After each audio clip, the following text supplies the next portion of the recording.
Bible గ్రంథంలో కొన్ని విచిత్రమైన మాటలు, మనకు ఆశ్చర్యం గొలిపేటువంటి మాటలు కొన్ని ఉన్నాయి. వాటిల్లో ఒకటి సమూయేలు గ్రంథము 1వ అధ్యాయము. సమూయేలు గ్రంథము 1వ అధ్యాయము. సమూయేలు 1వ గ్రంథము 1వ అధ్యాయము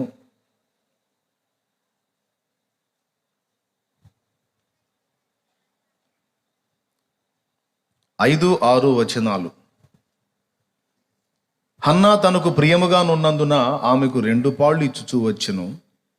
యెహోవా ఆమెకు సంతులు లేకుండా చేసెను. 6వ వచనం. యెహోవా ఆమెకు సంతు లేకుండా చేసి ఉన్న హేతువును బట్టి ఆమె వైరియగు పెనిన్న ఆమెను విసిగించుటకై ఆమెకు కోపము పుట్టించుచూ వచ్చెను. ప్రేమ కలిగిన పరిశుద్ధ తండ్రి, మళ్ళొక్కసారి నీ పాదాల దగ్గరకు వస్తున్నాం. ఈ రాత్రి వేళ నిద్రమత్తు పరధ్యానం ఎంత మాత్రం కూడా మా దరి చేరకుండా, దుష్టశక్తుల క్రియలు ఏవి కూడా మా దరి చేరకుండా నీ కృపా కాపుదల భద్రత క్షేమాన్ని ప్రసాదించి దీవించమని, నీవే నాతో మాతో అందరితో కూడా మాట్లాడుమని, మా అందరి మనోనేత్రాలు బాగుగా వెలిగించమని యేసు గొప్ప నామమున ప్రార్థించి వేడుచున్నాం తండ్రి. Amen, amen, amen. Praise Lord. శ్రద్ధగా వింటారు కదా, కొద్ది మాటలు అందిస్తాను. ఓకే, ఇప్పుడు చదువుకున్న ఈ వాక్య భాగంలో తన దాసురాలైనటువంటి హన్నా, ఈమె జీవము గల దేవుడైన యెహోవాను ప్రేమించి ఆయన యందు భయభక్తులు కలిగినటువంటి స్త్రీ. ఈమె భర్త పేరు ఎల్కానా, ఈమె పేరు హన్నా. ఈమె భర్తకి మరొక భార్య ఉంది, ఆమె పేరు పెనిన్నా. 2 భార్యలకు భర్తగా ఉన్నాడు ఎల్కానా. అయితే ఒక ఆమెకు సంతానం ఉంది, 2వ ఆమెకి సంతానము లేదు. ఎవరికి లేదు అంటే ఇప్పుడు మనం చెప్పుకున్న హన్నా అనే ఈమెకు సంతానము లేదు. సంతానం ఎందుకు లేదు అంటే స్ట్రైట్గా 2 సార్లు వాక్యంలో చెప్పాడు. 5-6 వచనాల్లో యెహోవా ఆమెకు సంతు లేకుండా చేసెను అన్నాడు. యెహోవా అంటే దేవుడే ఆమెకు సంతానము లేకుండా చేసెను. 5వ వచనంలోను 6వ వచనంలోను 2 సార్లు ఉంది. భక్తిహీనులకైతే దేవుడు సంతానం లేకుండా చేశాడు అంటే అర్థం ఉంది. మరి భక్తురాలికి, తననెంతో గాఢంగా ప్రేమించి ఆయన ఎందు భయభక్తులు నిలిపిన ఆమెకి దేవుడు సంతానం లేకుండా చేశాడు అనే మాట విచిత్రమైంది కాదంటారా? ఆలోచించదగింది కాదంటారా? ఖచ్చితంగా ఆలోచించాల్సిందే. ఇలాంటివే బైబిల్లో మరికొన్ని మాటలు ఉన్నాయి. నేను నిన్ను ఫరో యొద్దకు పంపుతాను, నీవు ఫరో యొద్దకు వెళ్ళి నా జనులకు ఇశ్రాయేలును వెలుపలికి పోవునట్లు సెలవిమ్మని అతన్ని అడుగు. అయితే నేను అతని హృదయమును కఠినపరుస్తాను, అతడు ఈ జనులను పోనీయడు అంటాడు. ఇదొక విచిత్రమైన మాట. విచిత్రమైన మాట అంటే మనకి డౌట్ పుట్టించే మాట, దేవుని వ్యవహారం మీద అనుమానం కలిగించే మాట. చాలాసార్లు మీరు చదివి ఉండొచ్చు నిర్గమాకాండంలో, ఫరో హృదయమును నేను కఠినపరచెదను, అతడు ఈ జనులను పోనీయడు. మళ్ళీ మోషేకి ఏం చెబుతాడు? నువ్వు పోయి అడుగు అంటాడు. ఇప్పుడు నువ్వు పోయి అడగమన్నప్పుడు అతడు పోయేటట్టు అతని హృదయానికి దయ పుట్టించాలి, కానీ ఈ జనులను పోనీయకుండున్నట్లు అతని హృదయమును కఠినపరుస్తాను అని ఎందుకన్నాడు? 2. 3వది, రోమాపత్రికలో 1వ అధ్యాయంలో మనం చూస్తే ఇలా ఉంది. అసహ్య కార్యములు చేయకుండా మనుషుల్ని కాపాడాల్సినటువంటి ప్రభువే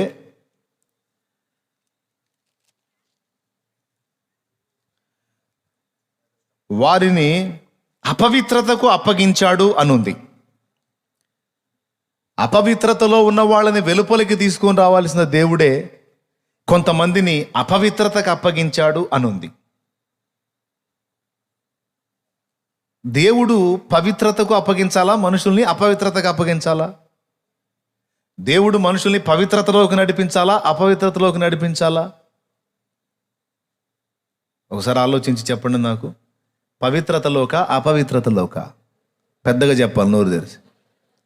పవిత్రతలోకి. కానీ ఇక్కడ అపవిత్రతకు వారిని అప్పగించను అన్నాడు. ఓకే. రెండవది, తుచ్చమైన అభిలాషలకు అప్పగించాడు అన్నాడు. మూడవది 28వ వచనంలో భ్రష్ట మనస్సుకు దేవుడు అప్పగించాడు. 29లో 28 ముగింపులో భ్రష్ట మనస్సుకు వారిని అప్పగించాడు అంటాడు. అపవిత్రతకు అప్పగించాడంట, తుచ్చమైన అభిలాషలకు అప్పగించాడంట, భ్రష్ట మనస్సుకు అప్పగించాడంట. భ్రష్టత్వము అంటే మార్గము తప్పి పోవుట, స్థానభ్రంశము కలుగుట, స్థానము తప్పిపోవుట, స్థానం పోగొట్టుకొనుట. పదవీ భ్రష్టుడు అంటారు, అంటే పదవి పోగొట్టుకున్నవాడు, పదవి నుండి తొలగించబడినవాడు. భ్రష్ట మనస్సు అంటే తొలగిపోయే మనసు, తప్పిపోయే మనసుకి దేవుడే మనుషులను అప్పగిస్తున్నాడు అనే మాట నాకు విచిత్రంగా అనిపించింది. ఫస్ట్ చెప్పాను, యెహోవా ఆమెకు సంతానము లేకుండా చేశాడు అన్నాడు. భక్తిహీనులకు వేరు, భక్తురాలికి సంతానం లేకుండా చేశాడు అన్నది ఒక మాట. రెండవది, ఫరో దగ్గరికి వెళ్ళి ఆయన మాట్లాడు అన్నాడు. మళ్ళా అతను జనాల్ని పోనీయకుండా నేనే అతని మనసు కఠినపరుస్తాను అన్నాడు. మూడవది, దేవుడే అపవిత్రతకు, తుచ్చమైన అభిలాషలకు, భ్రష్ట మనసుకు కొంతమందిని అప్పగిస్తున్నాను అన్నాడు. 4వది, తెసలోనికలకు రాసిన 2వ పత్రిక 2వ అధ్యాయం 11వ వచనం. నేను చెప్పిన పాయింట్ దగ్గర మాత్రమే చూడండి. తెసలోనికలకు రాసిన 2వ పత్రిక 2వ అధ్యాయము 3వ లైన్, అబద్ధమును నమ్మునట్లు మోసము చేయు శక్తిని దేవుడు వారికి పంపుచున్నాడు. అక్కడ మోసం చేసేది ఎవరు? మోసగాడని ఎవరికి పేరు? మోసగాడని పేరెవరికి? సాతానుకు కదా. మోసగించేది వాడు, వంచకుడు వాడు. కానీ ఇక్కడ అబద్ధమును నమ్మునట్టు మోసము చేయు శక్తిని దేవుడు వారికి పంపుచున్నాడు అని రాయబడి ఉంది. అబద్ధాన్ని నమ్మటం దేవుని చిత్తమా, మనం సత్యాన్ని నమ్మటం దేవుని చిత్తమా? నోరు తెరచి అందరూ సమాధానం చెప్పండి అమ్మా. అది అబద్ధాన్ని నమ్మటం కాదు, సత్యాన్ని నమ్మటం దేవుని చిత్తం. సత్యాన్ని నమ్మునట్లు శక్తిని పంపాల మనకి, కానీ అబద్ధమును నమ్మునట్లు మోసము చేయు శక్తిని దేవుడే వారికి పంపుతున్నాడు అన్నాడు. ఈ మాట కూడా మనం ఆలోచించాల్సినటువంటి మాట. ఇప్పుడు ఈ 4 మాటలు మీరు గుర్తు రాసుకున్నారని నేను అనుకుంటున్నాను, రెఫరెన్సెస్.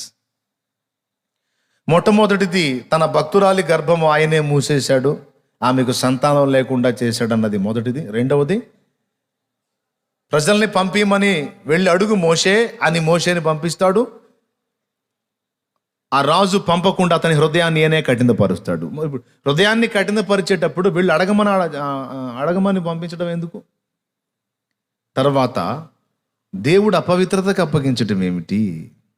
తర్వాత అబద్ధమును నమ్మునట్లు మోసము చేయు శక్తిని పంపటం ఏమిటి? బైబిల్ గ్రంథంలో ఇలాగా దేవుని కార్యాలను మనం సందేహించడానికి, అనుమానించడానికి తావిచ్చేటువంటి అనేక వచనాలు ఉన్నాయి. మచ్చుతునకలాగా ఒక 4 చూపించా మీకు. ఆ 4లో కూడా 2టికి మీకు ఆల్రెడీ సమాధానం తెలిసే ఉంది. ఒక 2టికి మాత్రం నేను చెప్పాల్సి ఉంది. అయినా ఈ 4 సందర్భాలని గుర్తు చేస్తూ కొన్ని విషయాలు నేను మీకు అందిస్తాను. దేవుణ్ణి గురించి మానవుడు తనంతటా తానుగా తెలుసుకోవాలని ప్రయత్నిస్తే దేవుడు మనిషికి అర్థం కాడు. ఒక చీమ మానవుణ్ణి ఎలా అర్థం చేసుకోజాలదో ఒక మనిషి సృష్టికర్త అయిన దేవుణ్ణి కూడా తనంతటా తాను తన సొంత ఆలోచనలతో అర్థం చేసుకోలేడు. అలా అర్థం చేసుకునే విషయంలో తప్పిపోయినందునే చాలామందిని ప్రజల్ని మనం చూస్తే దేవుడు వారికి ఎలాంటి వాడో అర్థం కాక దేవుణ్ణి రకరకాలుగా వాళ్ళు సేవిస్తూ ఉన్నారు. కొంతమంది అనుకున్నారు తాము చేసిన పాపానికి పరిహారంగా దేవుడికి కొన్ని లంచాలు ఇస్తే ఆ లంచాలు తీసేసుకొని దేవుడు వదిలేస్తాడని కొంతమంది దేవుణ్ణి ఒక లంచగొండిగా చూశారు. నంబర్ 1, దేవుడు అర్థం కాల. నేను ఎన్ని పాపాలన్నా చేయని దేవుడికి ఏదో ఒకటి ఇచ్చేస్తే దేవుడు అది తీసేసుకుని నన్ను వదిలేస్తాడనే అభిప్రాయం. దేవునికి ప్రతిఫలం ఇస్తే, చేసిన పాపాలకు పరిహారంగా ఏదన్నా కమిషన్ ఇస్తే ఆ కమిషన్కి కక్కుర్తిపడి వదిలేస్తాడనే అభిప్రాయమేగా. అంటే అక్కడ దేవుడు అర్థమయ్యాడా? అర్థం కాల. కానీ అదే నిజమని కొంతమంది నమ్మి కోట్ల మంది అదే చేస్తున్నారు. ఎంతమంది ఒప్పుకుంటారు? ఒప్పుకుంటే చేతులు ఎత్తండి. కొంతమంది చేతులు లేవట్లా, గోడలు నొప్పులు పడుతున్నాయా? మరి చేతులకి ఏమైంది? లేపండి. ఓకే, రైట్, అర్థమైంది కదా. అసలు దేవుడు ఎలా ఉంటాడో కొంతమందికి అర్థం కాల. అందుకే రకరకాల ఆకారాలను పెట్టి దేవుడు ఎలా ఉన్నాడు అని మరి సేవిస్తూ ఉన్నారు మరికొందరు. ఓకే, అర్థం కాల. దేవునికి ఏది ఇష్టమో అర్థం కాల. అందుకే దేవుని పేరిట కొంతమంది రకరకాల విపరీత చర్యలు చేస్తూ ఉన్నారు. ఎంత వెర్రిమొర్రి చేష్టలు అంటే అంత వెర్రిమొర్రి చేష్టలు. ఆ మధ్య ఒక టీవీ న్యూస్లో చూశాను, ఒక ఆమె మనుషుల మీద నడుస్తూ ఉంది. మనుషులు బోర్ల పండుకొని ఉన్నారు చాలామంది. ఈమె సరిగ్గా ఉంది, దగ్గర 90 కిలోలు ఉంటుంది ఈజీగా. ఆమె వాళ్ళంతా మ్యూజిక్ కొడతా ఉంటే ఆ మనుషులు బోర్ల పండుకొని ఉంటే వాళ్ళ నడువుల మీద కాళ్ళు పెట్టి పోతుంది. ఎట్లాగా? నిదానంగా అడుగేయటం కాదు, సపా సపా సపా సపా అడుగులు వేసుకుంటూ వెళ్ళిపోతుంది. ఇంకొకటి చూశాను, ఆ మనుషులు బోర్ల పండుకున్నారు, వాళ్ళ మీదకి ఒక జంతువుని తీసుకొని పోతుంది ఇంకొక ఆమె. ఎంత దెబ్బలు తగిలితే అంత మంచిదంట. నడుములు ఇరిగిపోతే అసలు మామూలు దీవెన కాదంట.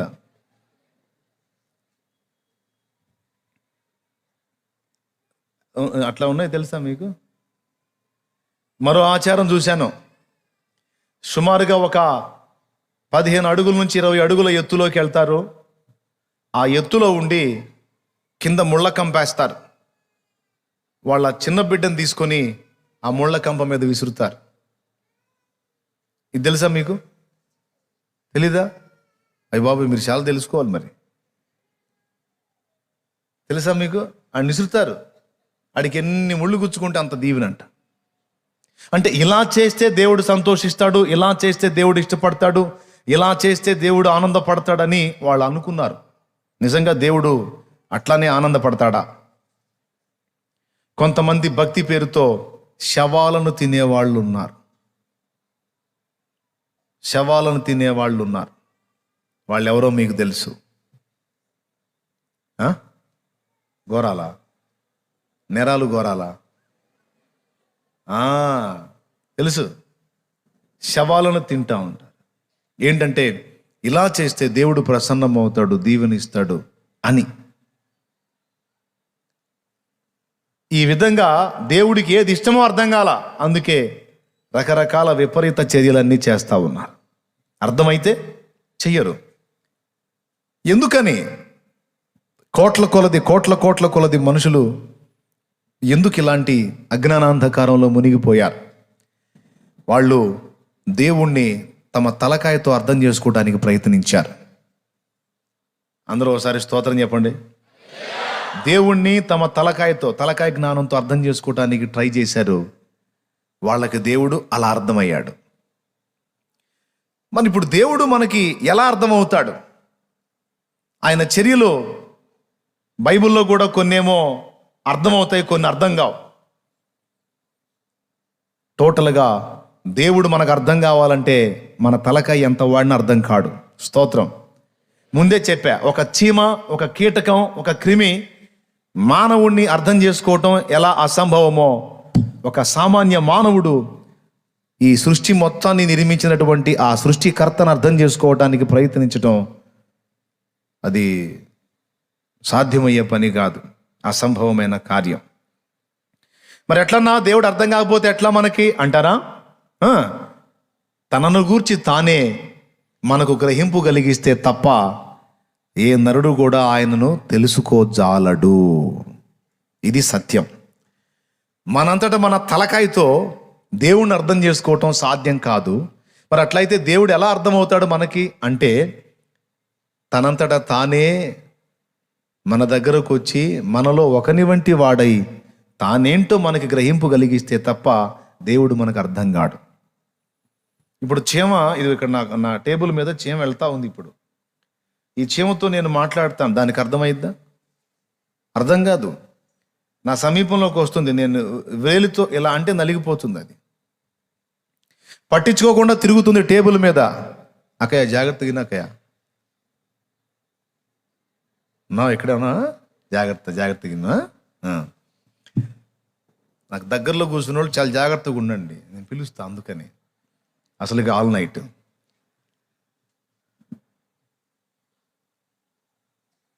ఇక్కడే తిరుగుతూ ఉంది చీమ.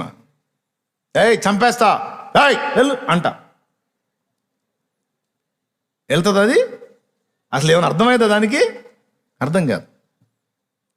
మరి ఇప్పుడు నేను చెప్పే భాష దానికి అర్థం కావాలి, దానికి ఇచ్చే హెచ్చరిక అర్థం కావాలంటే ఏం చేయాలి? నేను ఒక చీమలాగా దాని ప్రక్కకి వెళ్ళి, హలో బ్రదర్ బాగున్నారా, అక్కడ మనుషుడు ఉన్నాడు, నువ్వేంటి అటు వెళ్తున్నావు ఏంటి, వాడి వేలంత లేవు, నువ్వు ఆ వేలు నీ మీద ఉంచి అలా అన్నాడు అనుకో, నువ్వు అయిపోతావు అని చెప్పాను అనుకో. అవునా బ్రదర్, అరే నాకు అర్థం కాలేదు, అటు ఇటు కదులుతుంది, మనుషుడేనా, బాబోయ్ క్షణాల్లో చచ్చిపోయి ఉంది, నువ్వు థ్యాంక్ యూ అని వెళ్ళిపోయింది పక్కకి. సో ఒక చీమకి నేనేం చేయబోతున్నానో, నేనేంటో అర్థం కావాలంటే, నేను ఎలా ఉండి చీమ అలా ఉండి దాన్ని చెబితే అర్థం కాదు. దానికి గ్రహింపు కలిగించాలంటే నేను నా మహిమనంతా తగ్గించుకుని ఒక చీమలాగెళ్ళి నన్ను నేను పరిచయం చేసుకుంటే కానీ దానికి అర్థం కాదు. అలాగే ఆ సృష్టికర్త అయినటువంటి దేవాది దేవుడు మనకు అర్థం కావటం మనకు సాధ్యం కాదు గనుక ఆయనే తన జనితైక కుమారుని, అద్వితీయ కుమారుని మనలో ఒకని వంటి వానిగా పంపించి ఆయనను గురించి మనకు గ్రహింపు కలిగేటట్లు చేశాడు. మెల్లగా మెల్లగా మెల్లగా కందిపోతాయి జాగ్రత్త, చిన్నగా. అరే అట్లా కొడుతున్నారు ఎందుకు, ఊరక అలా అనాలా?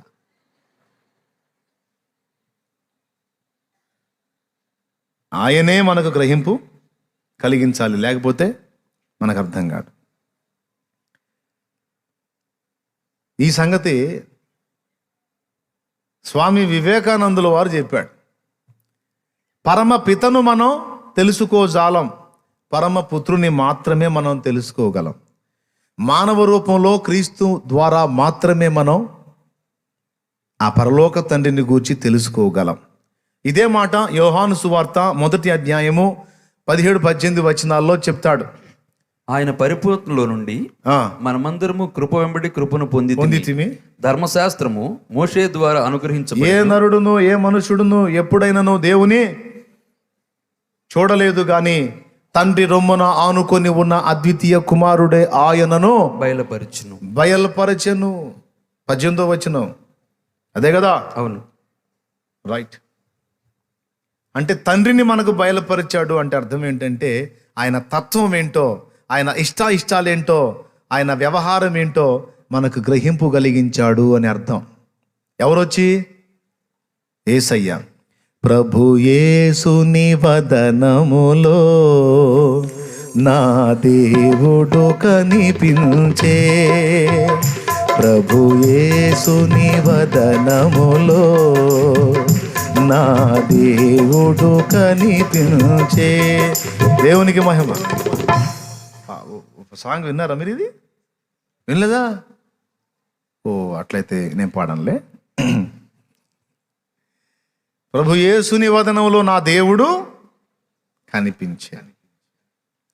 దేవుని మనసేంటో, దేవునికి ఎందుకు కోపం వచ్చిద్దో, దేవుడు ఎప్పుడు ఎలా ఉంటాడో, ఎందుకు ఇష్టపడతాడో, ఎందుకు అసహించుకుంటాడో, ఈ సంగతంతా కూడా దేవుడే తన భక్తుల ద్వారా, తన భక్తులతో మాట్లాడి వాళ్ళ ద్వారా గ్రంథరచన జరిగించి మనకి ఇచ్చాడు పరిశుద్ధ బైబిల్ గ్రంథం.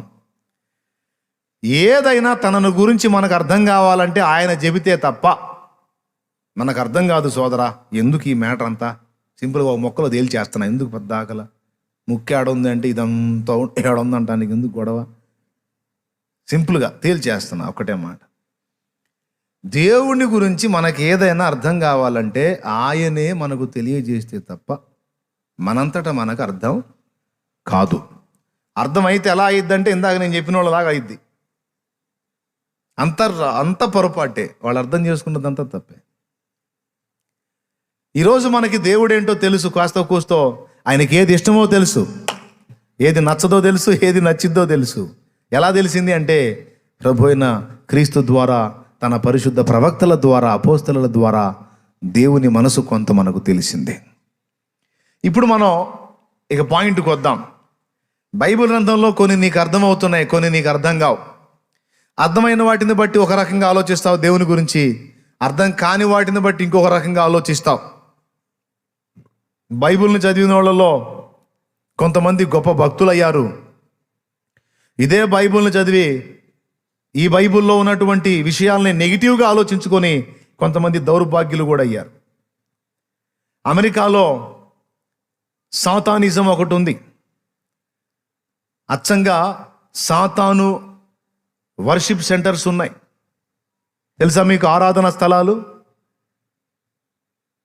మనం వెలుగులో ఆరాధిస్తాం, వాళ్ళు చీకట్లో ఆరాధిస్తారు. మనం వస్త్రాలు నిండుగా కట్టుకొని ఆరాధిస్తాం, వాళ్ళు వస్త్రహీనంగా ఆరాధిస్తారు.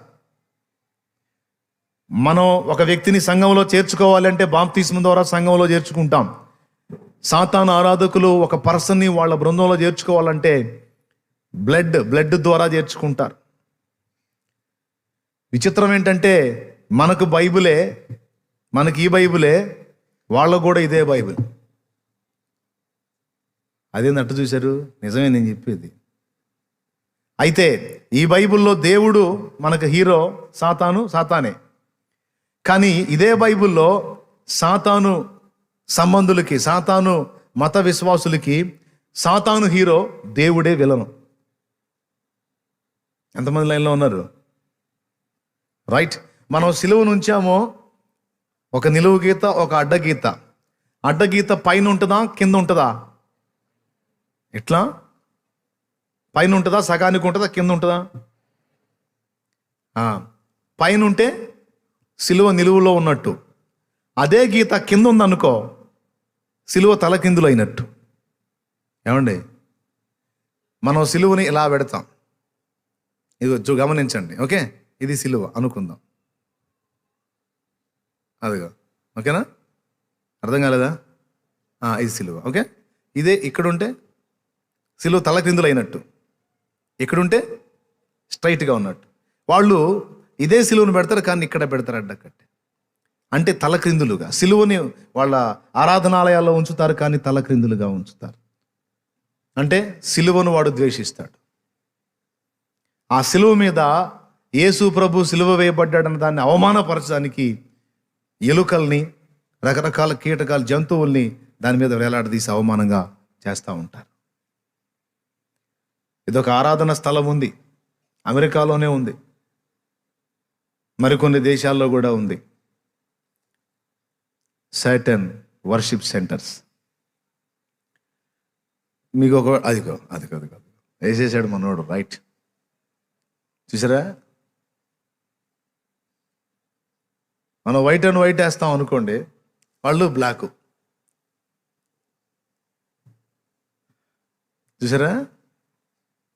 వాళ్ళు దేని ఆధారం చేస్తున్న? బైబిల్నే. బైబిల్లో ఏ మాటలో అంటే దేవుడు చెప్పినటువంటి విషయాలన్నిటినీ వాళ్ళు పట్టించుకోరు, అవన్నీ నెగిటివ్గా ఆలోచిస్తారు. సాతాను చెప్పిన వాటన్నిటినీ మెయిన్గా తీసుకొని సాతాన్ని హీరో చేస్తారు. ఎందుకో తెలుసా? మనుషులు వస్త్రహీనులై దిగంబరులుగా ఉండటం దేవుడు కోరుకున్నాడు. అజ్ఞానులుగా పశువుల్లాగా జ్ఞానశూన్యుల్లాగా తిరగటం ఆ దేవుడు కోరుకున్నాడు. కానీ మన హీరో అయిన సాతాను వారు మనుషులు జ్ఞానవంతులు కావాలని, మంచి చెడ్డలు ఎరిగిన వాళ్ళు కావాలని, వాళ్ళు కూడా వస్త్రాలు ధరించి మనుషుల్లా బతకాలని కోరుకొని తెగించి మరి మన ఆదాం హవ్వలకి పండు తినేటట్టు చేశారు. అంతకుముందు ఎలా ఉన్నారు ఆదాం హవ్వ? దిగంబరులై ఉన్నారు. ఎంత అసహ్యంగా ఉంటుంది దిగంబరులుగా ఉంటే. మరి ఈరోజు బట్ట కట్టుకుంటున్నాం, జ్ఞానంగా తిరుగుతున్నామంటే ఎవరు కారణం? చూసారా లాజిక్? ఎంతమందికి అర్థమైంది? ఇప్పుడు చెప్పండి, ఇప్పుడు సాతాను మీకేమనిపిస్తున్నాడు? కరెక్టే కదా, నిజమే కదా, మా బాబోయ్ ఏంటి ఇలాంటి పాయింట్ మిస్ అయ్యాం మనం అన్న. ఈ షేడ్లో చూస్తే, ఈ కోణంలో చూస్తే సైతాను కూడా కాస్త మనకి ఏదో మేలు చేసినట్టే. మేలు కాదు, వాడు సాగు తెచ్చాడు. ఆ పండు తిను దినమున నిశ్చయముగా నీవు చచ్చదవు. ఆజ్ఞ అతిక్రమమే పాపము వద్దన్న పని చేయటం ద్వారా చావు తీసుకొచ్చి పెట్టారు. ఈ సంగతి తీసుకోరు.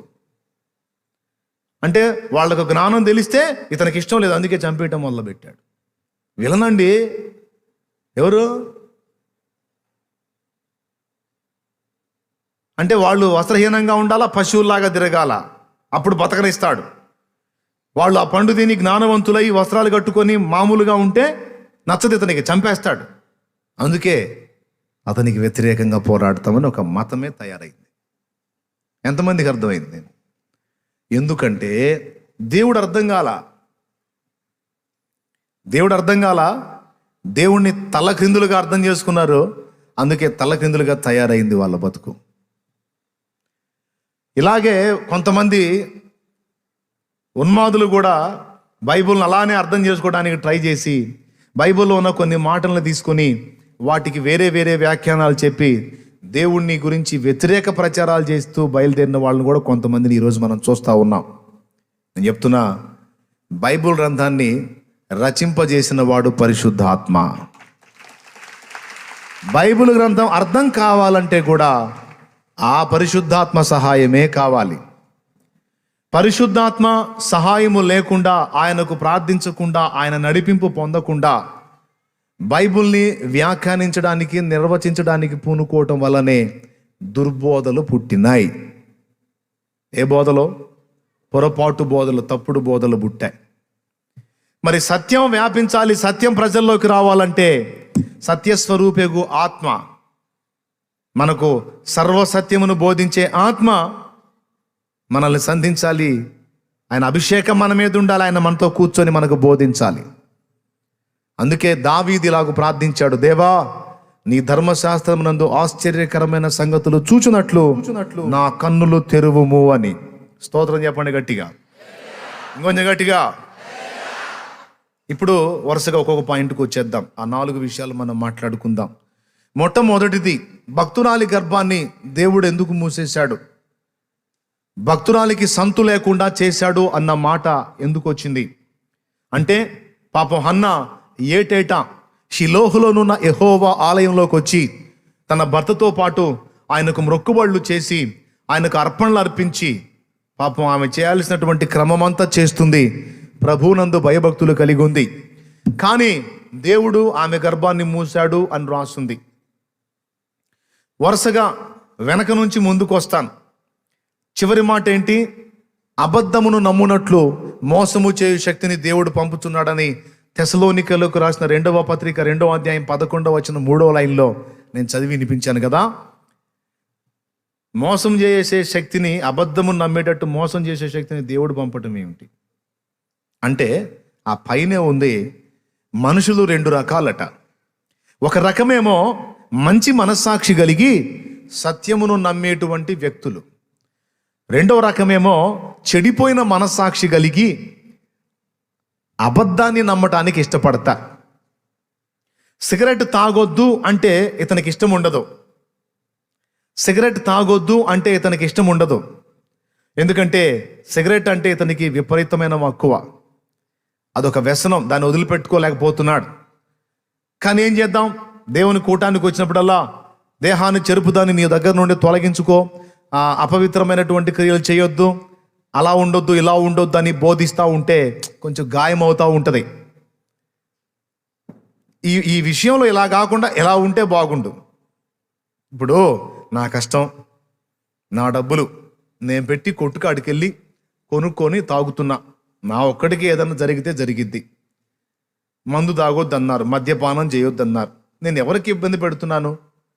నా ఇంట్లోకి ఇస్తున్నా, 500 సంపాదిస్తున్నా, 400 ఇంట్లోకి ఇస్తున్నా, 100 రూపాయలు తాగుతున్నా, 70 రూపాయలు పెట్టి ఒక చిన్న సీసా తెచ్చుకుంటున్నా, 30 రూపాయలు టచింగ్ పెట్టుకుంటున్నా, ప్రశాంతంగా తాగుతున్నా.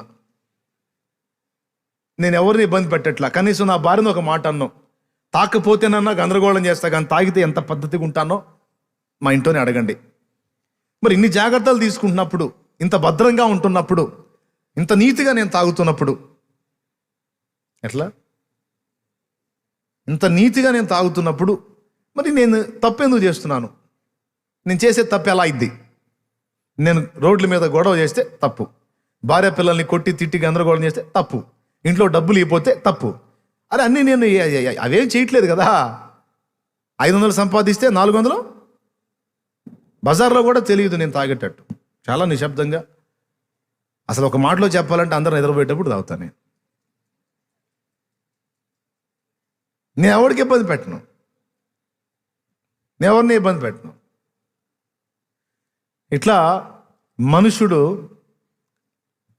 అనుకుంటూ ఉంటాడు. కానీ చర్చికి వస్తే దేవుని సన్నిధిలో వాక్యం వింటే మద్యపానం చేయొద్దు, తాగుబోతులు నరకానికి పోతారని ఉంది. తాగుబోతులు దేవుని రాజ్యమునకు వారసులు కానేరని 1 కొరింథీ పత్రిక 6వ అధ్యాయము 9వ వచనం నుంచి రాయబడి ఉంది.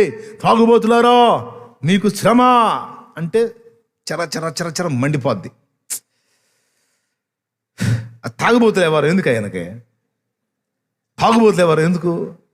పద్దాకలు అది ఒకటి తీసుకొస్తాడు అని చిరుబుర్రులు ఆడుతూ ఉంటారు. ఈ విషయంలో అల్లాడిపోతున్న ఈ మనిషికి సడన్గా ఎవడన్నా బోధ మొదలుపెట్టి, ప్రియులారా అసలు మద్యపానం తప్పని ఎవడు చెప్పాడండి? మద్యపానం తప్పని ఎవడు చెప్పాడండి? పాత నిబంధన గ్రంథంలో మద్యము కొరకు ధనము నిమ్మనుంది. అసలు యేసు ప్రభువే నీళ్ళని ద్రాక్షరసముగా చేశాడు.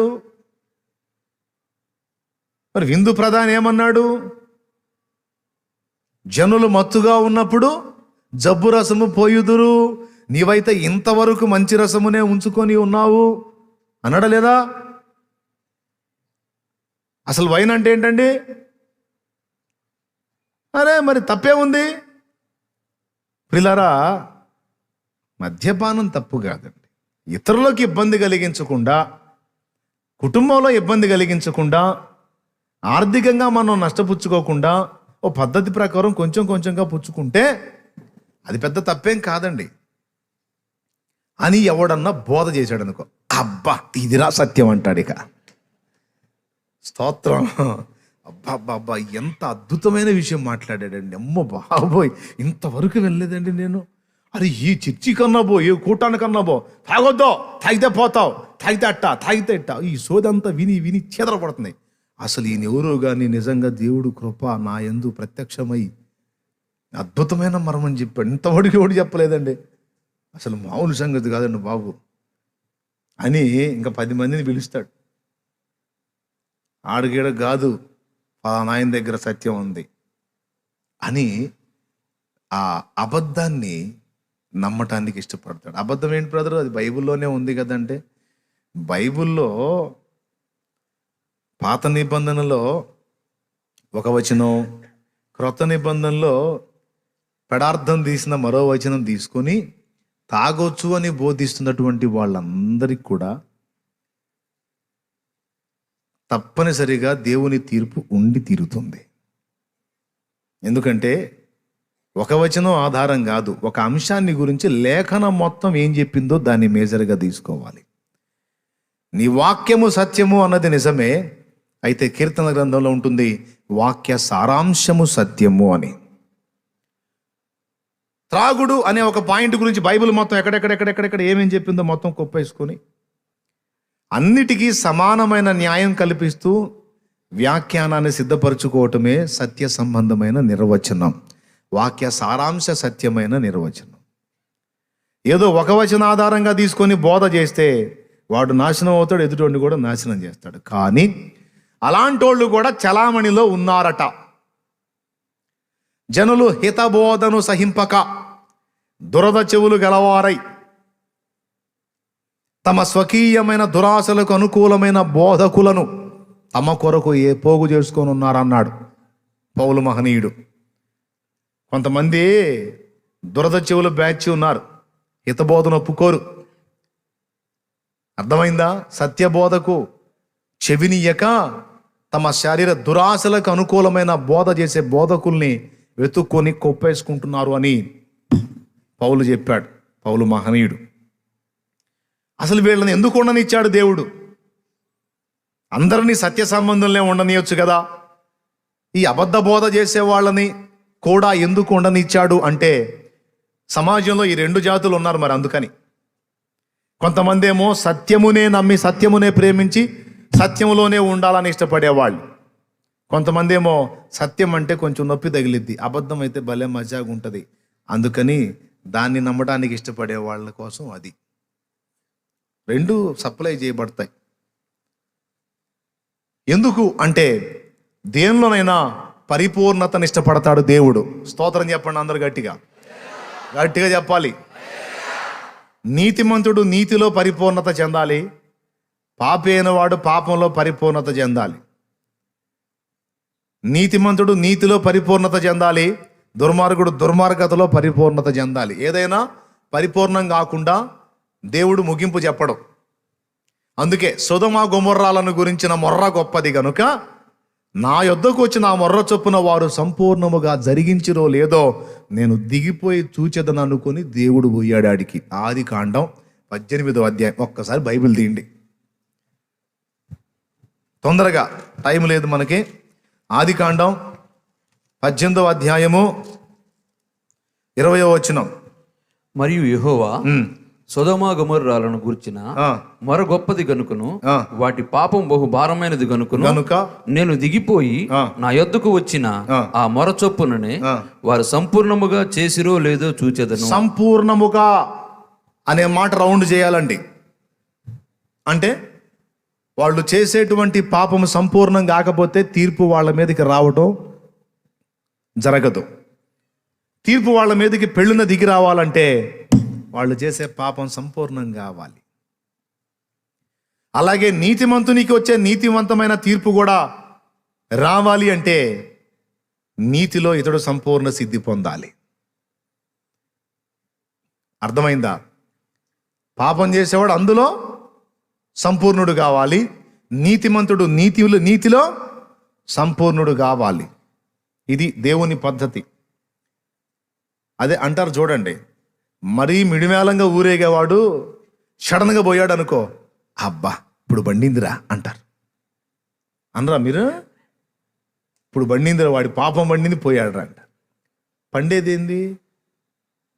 పోత, పిందె, కాయ, పండు, తర్వాత ఇక రాలి పట్టవే. స్తోత్రం చెప్పండి. మళ్ళీ చెప్ప, పోత అల్లు కాదు, పోత, పిందె, కాయ, పండు, తర్వాత ఇంకేమైంది? రాలిపోవటమే. కాబట్టి ఏమంటారు? మిడిమేళంగా నడమంత్రంగా ఊరేగినోడు సడన్గా పోయాడు అనుకో, పండిందిరా పాపం పండిందిరా, పోయాడంటరా. ఏందిరా అంత ఆనందంగా? వాడు ఫలానోడు పోయాడంట. అవునా? పాడు మరి మామూలు పాపమా, మామూలు దుర్మార్గమా? పండింది. ఎవడు బట్టి పండింది? సొదొమ గొమొర్రాల పాపం కూడా పండిందో లేదో చూద్దామని పోయాడు. మామూలుగా కాదు, సూపర్ పండింది. అబ్బో ఇక అసలు ఆలస్యం చేయకూడదయ్యా, లోచో అర్జెంటుగా నీ ఫ్యామిలీతో బయటికి వెళ్ళిపోనానా, బాగా పంటకు వచ్చారు వీళ్ళందరూ, నేను కోత కోస్తా. అయిపోయింది అదే రోజు. సత్యమునకు చెవినీయక, చూడండి తెసలోనికలకు రాసిన 2 పత్రిక, సత్యమును నమ్మక 2వ అధ్యాయం 11వ వచనం, దుర్నీతి యందు అభిలాష గల వారందరూ శిక్ష పొందాలట. శిక్ష పొందాలంటే వాళ్ళకి ఇక సత్యం కాదు, సత్యానికి చెవిని ఇవ్వలేదు, వాళ్ళు సత్యాన్ని నమ్మడానికి ఇష్టపడలా. దుర్నీతే వాడికి ఇష్టం, అక్రమ జీవితమే వాడికి ఇష్టం. కాబట్టి నాకు వద్దురా బాబు నీ సత్యం, నాకు ఇదే బాగుంది అనుకున్నోడికి అదే అందేటట్టు చేస్తాడట. కొంతమంది ఉంటారండి, ఈ చెడిపోయిన బతుకుతాడు. ఎందుకురా నువ్వు చెడిపోయిన బతుకుతున్నావు, మారు మనసు పొందురా అని మనం అన్నాం అనుకో, వెంటనే అంటాడు మానలేకపోతున్నానండి, ఇది నాకు పెద్ద అలవాటు అయిపోయింది, దరిద్రం అయిపోయింది అనడో. ఎవడు బాగున్నాడు చూడు, నువ్వు అడ్డదిడ్డంగా బతుకుతున్నావురా, దీనివల్ల నీకు నాశనం వచ్చిదిరా, ఇది మంచి పని కాదు, నువ్వు మార్చుకోరా అంటే వీడు ఆవేశపడి అసలు ఎవడు బాగున్నాడు నాకు చెబుతున్నావు నువ్వు, అసలు మా ఇంటి దగ్గర అంతా యేసుప్రభు నమ్ముకునే వాళ్ళే ఉన్నారు, ఒక్కడ బాగున్నాడు అని చూపించు, నాకు చూపించు. ఫలానా వాడున్నాడు, ఫలానోడు వాడు ఏం చేశాడు అసలు. ఈ సమాజంలో నిజంగా నీతిగా బతికేవాళ్ళు కూడా ఉంటారు, కానీ వాళ్ళని చూడ్డీడు చెడిపోయిన వాళ్ళని కొప్పేసుకొని కూర్చుంటాడు. ఎవడన్నా ఒరే బాబు నువ్వు మారు మనసు పొందు అంటే వాళ్ళని చూపిస్తాడు.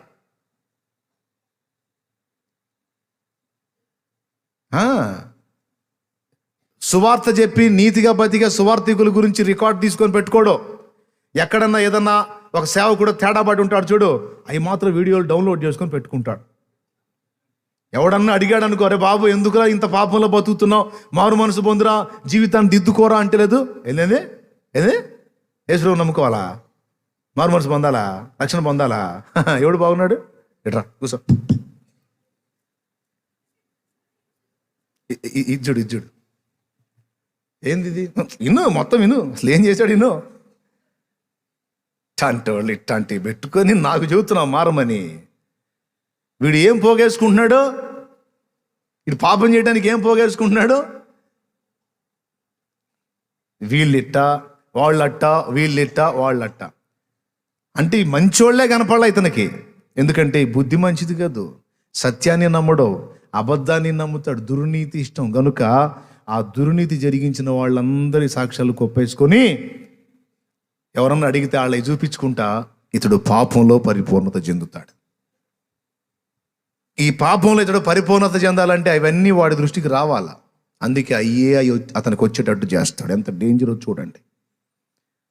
వాడికంటే ఇవి పడేటట్టు చేస్తాడు దేవుడు. ఎందుకో తెలుసా, వీడికి సత్యం పట్ల ఇష్టం లేదు, దుర్నీతి అందు అభిలాష గలవాడు, అందుకే వాడికి అందేటట్టు చేస్తాడు దేవుడు. ఎందుకో తెలుసా, వాడు ఆ దుర్నీతిలో పరిపూర్ణత చెందాలి, దేవుని తీర్పు వాడి మీదకి రావాలి. సత్య సంబంధులు ఎన్ని చెప్పిన వాడు వినడో, అందుకే నీకు ఇదే కరెక్ట్ రా అని పంపిస్తాడు. సత్యాన్ని నమ్మటానికి ఇష్టపడతాడు. చూడండి, ఒక్కొక్కళ్ళు ఉంటారు, వాళ్ళట్ట వీళ్ళిట్ట అనరు, చెడిపోయిన వాళ్ళు ఎవరమే తేరు. మీ సమాజంలో అతను ఇట్లా చేస్తున్నాడు కదా, అతను యేసుప్రభు నమ్ముకొని మరి నువ్వెట్టబోతున్నావు చర్చి కంటే, నీకు ఒక్కడే కనపడ్డా, అతను కాకుండా 10 మంది మంచిగా బతికే వాళ్ళని నేను చూసాలే, వాళ్ళని చూసి నేను కూడా అలా బతుకుదామని వెళ్తున్నాను అంటాడు. సత్య సంబంధి నీతిగా ఇష్టపడినవాడు, నీతిగా బతకడానికి ఇష్టపడిన వాడు తను చూసిన మంచి వాళ్ళ గురించి మాట్లాడతాడు. దేవునికి స్తోత్రం కలుగును గాక. నిద్ర వచ్చేవాళ్ళు గట్టిగా స్తోత్రం చెప్పండి. అది వస్తుందా, రావట్లేదా? మరి ఎందుకు హల్లెలూయా అన్నారు? ఎందుకు? దేవునికి స్తోత్రం కలుగును గాక. చెప్పండి గట్టిగా చెప్పండి. అది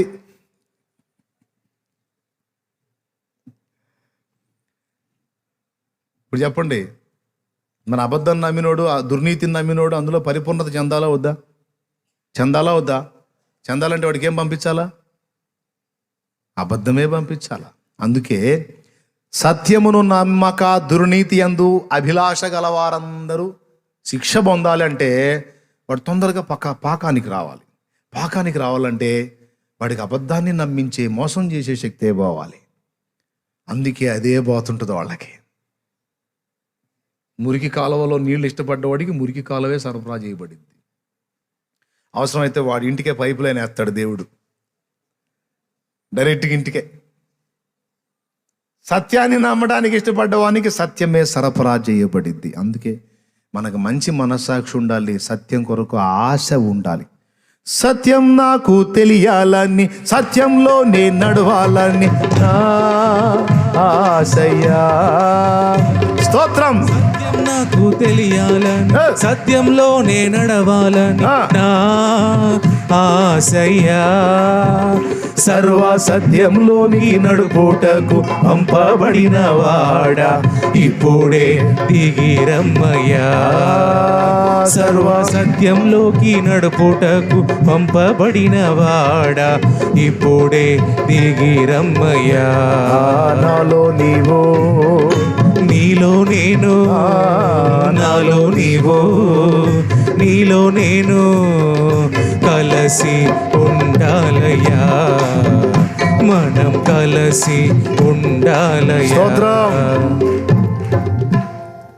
రోమా పత్రికలో చెప్పాను చూడండి, భ్రష్ట మనసుకు అప్పచెప్పాడని, అపవిత్రతకు అప్పచెప్పాడని, తుచ్చమైన అభిలాషలకు అప్పచెప్పాడని. వీళ్ళు కూడా ఈ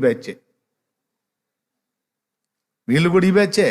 పాపం అంటే మమకారం ఎక్కువ, దుర్నీతి అంటే ఇష్టం ఎక్కువ, సత్యము నీతి అంటే వీళ్ళకి ఇష్టం తక్కువ. వీళ్ళు దేవుణ్ణి ఎరిగుండి కూడా ఆయన్ని ఘనపరచకుండా, గౌరవించకుండా, ఆయన మాటలు తెలిసిండి కూడా వాటిని విసర్జించి దుర్నీతి అందు అభిలాష కలిగి అపవిత్రతను ఇష్టపడ్డారు గనుక, ఒరే బాబు మీరేది ఇష్టపడుతున్నారో అదే పొందండి.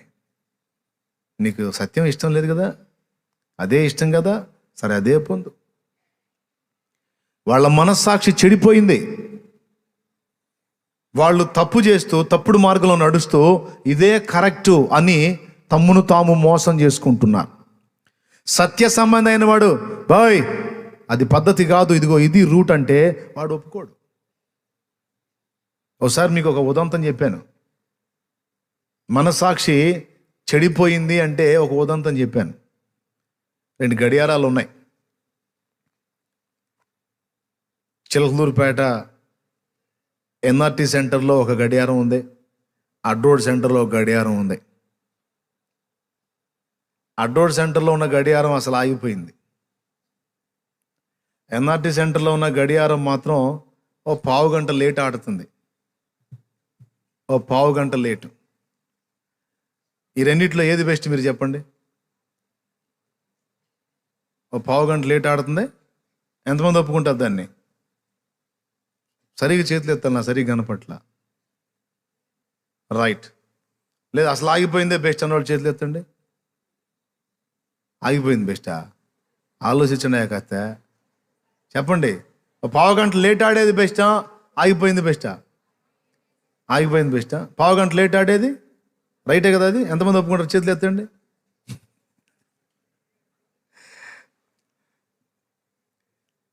ఎట్లా బెస్ట్ అయింది? ఎట్లా అయింది? అసలు ఆగిపోయింది అనుకో ప్రాబ్లం లేదు. అట్లా కాకుండా అది తప్పుడు టైం చూపిస్తుంది. టైము ఇప్పుడు ఉదాహరణకి 10 నిమిషాలు తక్కువ ఒకటి అయింది అనుకో, అదేం చూపిస్తుందో తెలుసా? పావు గంట తక్కువ చూపిస్తుంది. అంటే 25 నిమిషాలు తక్కువ ఒకటి చూపిస్తుంది. అంటే 15 నిమిషాలు లేట్ చూపిస్తుంది. చాలు, ఈ 15 నిమిషాలు లేట్ చూపిస్తే చాలు, మనం బ్రేక్ అయిపోవచ్చు.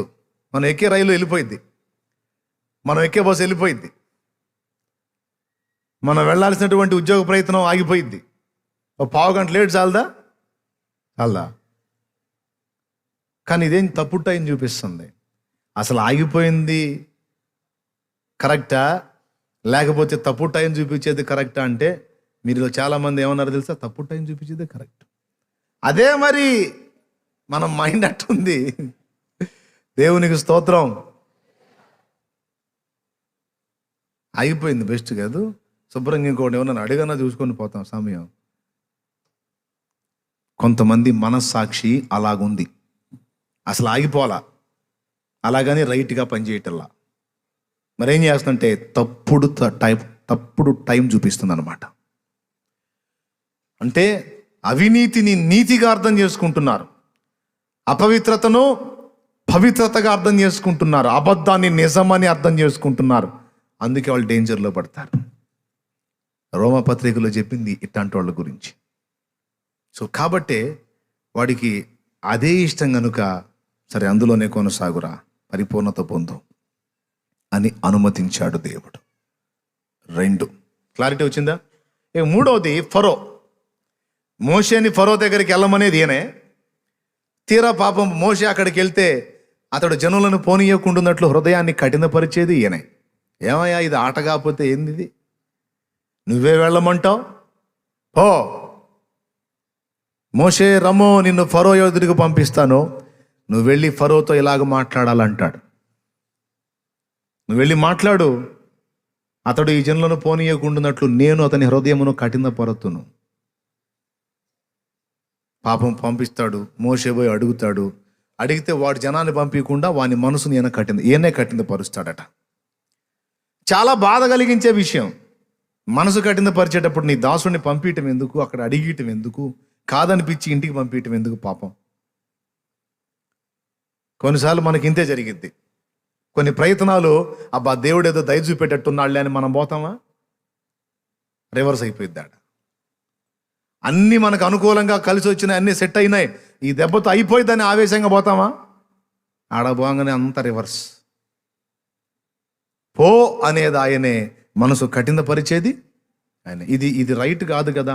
మరి ఎందుకు దేవుడు అలా చేశాడు? ఇదో ప్రశ్న, దానికి సమాధానం. దాదాపు 430 నుంచి 450 ఏండ్లు దేవుని ప్రజలను అతి కిరాతకంగా బాధ పెట్టారు. 100 సంవత్సరాలు యాకోబు సంతానాన్ని బానిసలుగా మార్చి ఊడిగం చేయించారు. చాలా ఘోరమైన క్షోభ. కడుపు నిండా అన్నం పెట్టలా, ఒంటి నిండా వస్త్రం ఇలా, కంటి నిండా నిద్ర లేకుండా భయంకరమైన వెట్టి చాకిరీ చేయించారు ఐగుప్తీయులు. ఐగుప్తు రాజు అయిన ఫరో. ప్రైజ్ ది లార్డ్, హల్లెలూయా. దీన్నంతా చూస్తా ఉన్నాడు. ప్రియులారా గమనించండి, కొన్నిసార్లు కొంతమంది చేత నీవు అన్యాయాన్ని పొందుతావు, కొంతమంది చేత నువ్వు అవమానపరచబడతావు, కొంతమంది చేత ఎగతాళి చేయబడతావు. దేవుడు మౌనంగా ఉంటాడు. నువ్వు దేవుని బిడ్డవే, దేవుడిని నమ్మిన వాడివే, ఏడుస్తూ ఉంటావు.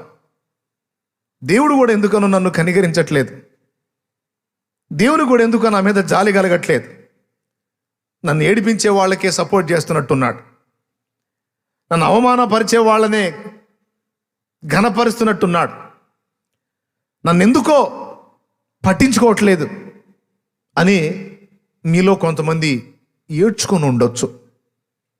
ఎందుకు నన్ను ఇట్లా అప్పచెప్పాడు దేవుడు, ఈ బాధ కంటే చంపేస్తే పోయిద్ది కదా అని కొన్నిసార్లు మీరు అనుకున్న రోజులు కూడా ఉండవచ్చు. ఎంతమంది ఒప్పుకుంటారు, నా లైఫ్లో నేను అనేక పర్యాలు అలా అనుకున్నాను అన్నోళ్ళు చేతులు ఎత్తాలి. రైట్, మీలో చాలామంది చేతులు ఎత్తారు. అంటే మీ లైఫ్లో ఆ చేదైన అనుభవాలు మీరు కూడా రుచి చూశారు. ఎందుకు నాకు ఇట్లాంటి పరిస్థితి, నవ్వినోళ్ళ ముందు జారిపడ్డట్టు ఎందుకు నాకు ఈ అవమానాల జీవితం అని వేదన పడి ఉంటా. కానీ అంత వేదన పడుతున్న దేవుడు మాత్రం మౌనం, ఏమి పట్టించుకున్నట్టు మౌనంగా ఉంటాడు. నువ్వు అనుకుంటావు దేవుడు నన్ను వదిలేశాడని, కానీ దేవుడు అంటాడు, సియోనో ప్రభువు నన్ను మరచి ఉన్నాడని అనుకొనుచున్నది. స్త్రీ తన చంటి పిల్లను మరచునా, తన గర్భమున పుట్టిన పిల్లను కరుణింపకుండా మరచునా, వారైనా మరచుదురు గాని నేను నిన్ను మరువను అంటాడు ఆయన. నీవు అనుకుంటున్నావు అట్లా, ప్రభువు నన్ను మరచిపోయాడు, నన్ను ఎగతాళి చేసే వాళ్ళకే సహాయం చేస్తున్నాడు, నన్ను అవమానానికి అప్పచెప్పాడు, నా కన్నీళ్లు దేవుణ్ణి కూడా కదిలించట్లా. నిన్న ఆ విధంగా నిందల పాలవటం, అగచాట్ల మారి బతకటం ఆయనకి బాగున్నట్టుంది. లేకపోతే ఏంటి నాకు ఈ పరిస్థితి? భక్తుడై ఉండి నేను బాధలు పడుతున్నాను, భక్తిహీనులైన వారు ఆనందించి నన్ను ఎగతాళి చేస్తున్నారు, ఎందుకు నన్ను ఇట్లా అని క్షోభిస్తాడు భక్తుడైన వాడు. Praise the lord. దేవుడు మౌనం. సుదీర్ఘకాలం, కొద్ది కాలం కాదు, దీర్ఘకాలం మౌనం.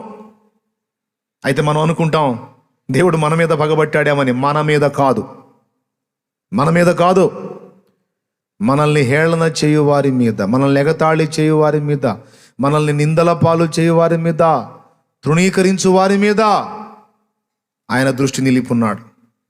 పెట్టండి రా ఎంత బాధ పెడతారో, చేయండి రా ఎన్ని గాయాలు చేస్తారో, వేధించండి రా ఎంత వేధిస్తారో,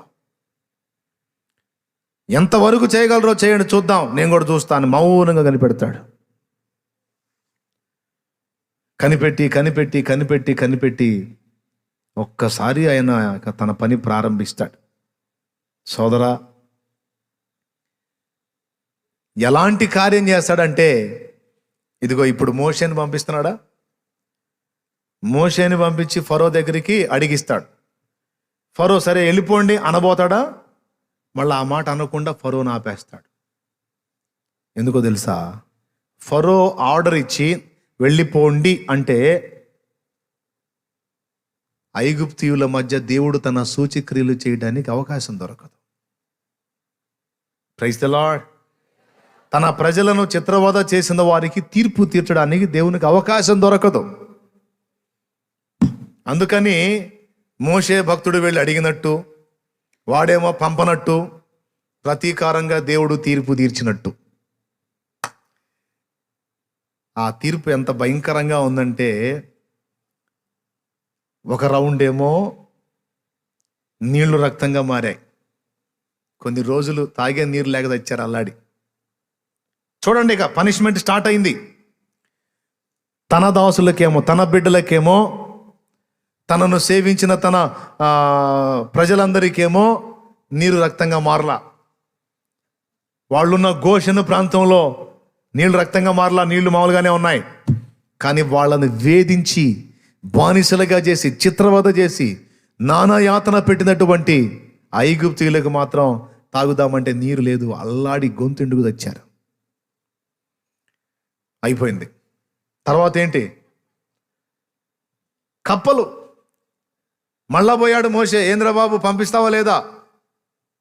వాడు పంపిద్దాం అనుకుంటాడు, దేవుడు వాని మనసు కఠినం చేస్తాడు. నేను పంపను అంటాడు వాడు. మళ్ళీ పంపవా? సరే, నువ్వు వాళ్ళని పంపవు కాబట్టి దేవుడు నీకు కప్పల్ని పంపుతాడు అని పోతాడు. ఇక రాజు లేదు, దాసుడు లేదు, అందరు ఐగుప్తీయులు అందరిలో కప్పలు. మరీ చండాలంగా కప్పలు ఇళ్లలో తిరుగుతుంటే ఏం ప్రశాంతంగా ఉంటుందండి? అది అక్కడక్కడ కనపడుతుంటే అది ఒక రకంగా ఉంటుంది, అవునా? అలాంటిది ఇక వాళ్ళ ఇళ్ల నిండా, వాళ్ళ గదుల నిండా ఎక్కడ పెట్టినా బెగబెగలే, గందరగోళం. ఈ రకంగా మోషే అడగటం, అతను నేను పంపనంటాం, దానికి ప్రతిగా బాడీ మీద పుళ్ళు, పేలు, ఎవరు తలబట్టుకున్నా చూడు అందరు ఇదే స్టిల్. ఏంది నీకంతే ఉందా? నాకంతే ఏంది? అసలు మామూలుగా లేవు. పశువుల మీద వడగళ్ళు, పొలాలు పాడైపోయి, అన్ని రోజులు దేవుడు తన ప్రజలను యాతన పెడుతుంటే మౌనంగా చూస్తూ చూస్తూ ఒక్కసారిగా విడుదల చేశాడు తీర్పుల్ని. ఐగుప్తు ప్రజల ఎదుట, ఐగుప్తు రాజైన ఫరో ఎదుట నా ప్రజల్ని బాధ పెట్టినందుకు నా తీర్పులను నేను వెల్లడి చేయాలి. ఇద్దరు చూడాలి. ఒకటి, నా ప్రజల్ని బాధ పెట్టిన వాళ్ళకి నేను ఇచ్చే పనిష్మెంట్ నా ప్రజలు కన్నులారా చూడాలి. నా సూచక్రియలు, మహత్కార్యాలు ఏ జనము ఎదుట చేయబడని సూచక్రియలు మహత్కార్యాలు నా ప్రజలకు నేను చూపిస్తాను అన్నాడు. అటుపక్క వాళ్ళకి అన్ని సంవత్సరాలు వేధించిన వాళ్ళకి పనిష్మెంట్. ఈరోజు నేను చెప్తున్నా, నిన్ను ఏడిపిస్తున్న వాళ్ళు ఏడిపిస్తూ ఉంటే వాళ్ళ బాధలను బట్టి కృంగి కుమిలి కృషించిపోతున్నావు సోదరి సోదరుడా. ఒక రోజు దేవుడు నీకు ఇవ్వబోతున్నాడు. ఆ రోజు నీ ఎదుట నిన్ను ఎగతాళి చేసిన వారందరూ సిగ్గుపడే ఒక రోజు, వారందరి ఎదుట నీ తలను దేవుడు పైకెత్తే రోజు రాబోతుంది. దేవుడు నన్ను వదిలేశాడు, దేవుడు నన్ను మర్చిపోయాడు, దేవుడు నన్ను అవమానానికే అప్పగించాడని అనుకుంటున్నావు కదా నువ్వు. ఆయన చెప్తున్న మాట ఏమిటంటే, నో, తాత్కాలికమే నీకు ఆ శ్రమ. ఒక దినము నేను రప్పించబోతున్నాను, ఆ దినమున నిన్ను నిందించు వారికి శ్రమ. Praise the lord. నింద పొందిన నీకు పూదండ. నీవు మోసిన నిందకు ప్రతిగా పూదండ ప్రభువు ఇచ్చునులే. నీవు పొందిన వేదనలన్నీ త్వరలో తీరిపోవునులే. నీ స్థితి చూసి నవ్విన వారే సిగ్గుపడే దినమొచ్చేనులే. నీ స్థితి చూసి నవ్విన వారే సిగ్గుపడే దినమొచ్చేనులే. విడుదల సమీపించెను, నీకు వెలుగు ఉదయించును. విడుదల సమీపించెను, నీకు వెలుగు ఉదయించును. చెమ్మగిల్లు కళ్ళల్లోన కన్నీళ్ళెంత కాలం, కష్టాల బాటలోనే పయనం. విడుదల సమీపించెను, నీకు వెలుగు ఉదయించును. దేవునికి మహిమ. ఎంతమంది నమ్ముతారండి ఇది? దేవుడు చేస్తాడంటావు నీ లైఫ్లో? చూస్తావా? నువ్వు చూస్తావా? ఉందా నీకు నమ్మకం? ఉందా? ఖచ్చితంగా చూస్తావు. ఆమేన్. ఇదేదో ఓదార్చడం కోసం కాదు. నిజంగా ఆ బాధలు పడుతున్న వాళ్ళు ఉన్నారు, తృణీకారం పొందుతున్న వాళ్ళు ఉన్నారు, అవమానం ఎదుర్కొంటున్న వాళ్ళు ఉన్నారు, వాళ్ళ చేత క్షోభ పెట్టబడుతున్న వాళ్ళు ఉన్నారు, బానిసల్లాగా ఊడిగం చేస్తున్న వాళ్ళు కూడా ఉన్నారు. వాళ్ళకి హితవత్సరం, విడుదల సంవత్సరం దేవుడు ప్రకటించబోతా ఉన్నాడు. వారు ఎవరి విషయంలో అయితే గాయపడ్డారో, ఎవరు వారిని గాయపరిచారో వారందరి ఎదుట దేవుడు తన ప్రజల్ని ఘనపరచబోతా ఉన్నాడు. గాయపరిచిన వారికి తీర్పు తీర్చబోతా ఉన్నాడు. సిగ్గుపడే రోజులు వస్తాయి. నా లైఫ్లో నేను అనుభవించాను, చాలా నేను చూశాను. దేవుని కార్యాలు చూసి చెప్తున్న సాక్ష్యం ఇది. ఎంతవరకు దేవుడు మౌనంగా ఉంటాడో ఉండని. దేవా ఎన్ని చూస్తున్నావు కదా, నీకే స్తోత్రం అని నవ్వి వదిలేసే, అంతే. కృతజ్ఞతలు చెప్పంతే. నువ్వు ఎంత అవమానం పొందిన చేయని, చేసేవాళ్ళని చేయని, తీర్పు వచ్చే నాటికి వచ్చిద్ది. ఏం పికర్ చేయకు. ఫరో హృదయాన్ని ఎందుకు కఠినపరిచాడంటే, ఐగుప్తు మీద తన తీర్పులన్నీ వెల్లడి చేయడానికి దేవుడు ఫరో హృదయాన్ని కఠినపరిచాడు. మంచోడైతే కఠినపరచలా, ఆల్రెడీ చెడిపోయినోడే.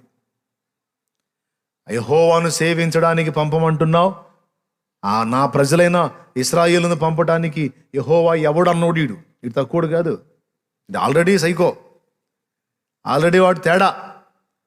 కాబట్టే ఆడి హృదయాన్ని ఇంకొంచెం కఠినపరిచి దేవుడు చేయాలనుకున్నవన్నీ చేసి చివరికి తన ప్రజల్ని బంధ విముక్తులు చేసి బయటికి తెచ్చేటప్పుడు ఏమన్నాడు తెలుసా? మీరు ఐగుప్తీయులను దోచుకొందురు అన్నాడు. దోచుకొందురు, మొత్తం వాళ్ళ దగ్గర దోపుడు సొమ్ము పట్టుకుంటారు. మీరు అడగండి అంతే, వాళ్ళ వెండి బంగారం మొత్తం మీకు ఇస్తారు, దండం పెట్టిస్తారు. ఆ పని చేస్తాను నేను. జరిగింది. చివరాఖరికి ఇశ్రాయేల్ జనాంగం బయటకు వచ్చేటప్పుడు తమ పక్కన ఉన్న వాళ్ళని అడిగారు, వెండి బంగారాలు కావాలంటే సామాన్లు కూడా తీసుకెళ్ళండి, మీరు తొందరగా వెళ్ళిపోండి, చివరికి అందరం తెచ్చేటట్టున్నాం. ఇగో ఇవి కూడా తీసుకోండి, ఇది కూడా తీసుకోండి, ఇవి కూడా తీసుకోండి, ఇవి కూడా తీసుకోండి. ఎగబడి ఇచ్చి దండం పెట్టారు. ఎవరి దెబ్బకో తెలుసా? పైన ఉన్నాడు కదా చూస్తా, అన్నీ చూస్తా. తీరుస్తాడు తీర్పు. తీర్చిందాక మనకు ఉండాలి ఓర్పు. ఇందులోనే మనం పొందాలి నేర్పు. దేవునికి స్తోత్రం. హల్లెలూయా. ఏమంటారు? అందుకు కఠినపరిచాడు. ఆఖరి మాట చెప్పి ముగిస్తా. ఇప్పుడు ఫస్ట్ పాయింట్, యెహోవా తన దాసురాలి గర్భాన్ని ఎందుకు మూశాడు? ఎందుకని ఆమెకు సంతు లేకుండా చేశాడు? భక్తిహీనులకి సంతానం లేకుండా చేస్తే అర్థం ఉంది, భక్తురాలికి సంతానం లేకుండా చేయటం ఏంది? పాపం క్రమం తప్పకుండా దేవుని సన్నిధికి వచ్చి ప్రార్థన చేసుకొని కృతజ్ఞతలు చెల్లించి ఆయన యందు భయభక్తులు నిలిపి తన మొక్కుబళ్ళు తను చెల్లిస్తూ దేవునికి అన్ని విధాల క్రమంగా నడుచుకుంటున్న హన్నాకి యెహోవా సంతు లేకుండా చేయటం ఏమిటి? ఆమె ప్రార్థన చేయట్లేదా? ఆమె అర్పణ అర్పించట్లేదా? దేవుని యందు భయభక్తులు కలిగి లేదా? అన్నీ ఉన్నాయి. ఈరోజు ఇక్కడ కూర్చున్న మీలో కూడా కొంతమంది అట్లాగా కొన్ని ప్రయత్నాల్లో విఫలమవుతున్న పరిస్థితులు ఎదుర్కొంటూ ఉండొచ్చు. కొన్ని ప్రార్థనలు చేస్తున్నారుగా జవాబు రాకపోయి ఉండొచ్చు. కారణం చెప్తున్నాను వినండి. ప్రతి సంవత్సరం వస్తుంది హన్నా షిలోహలో ఉన్న మందిరానికి.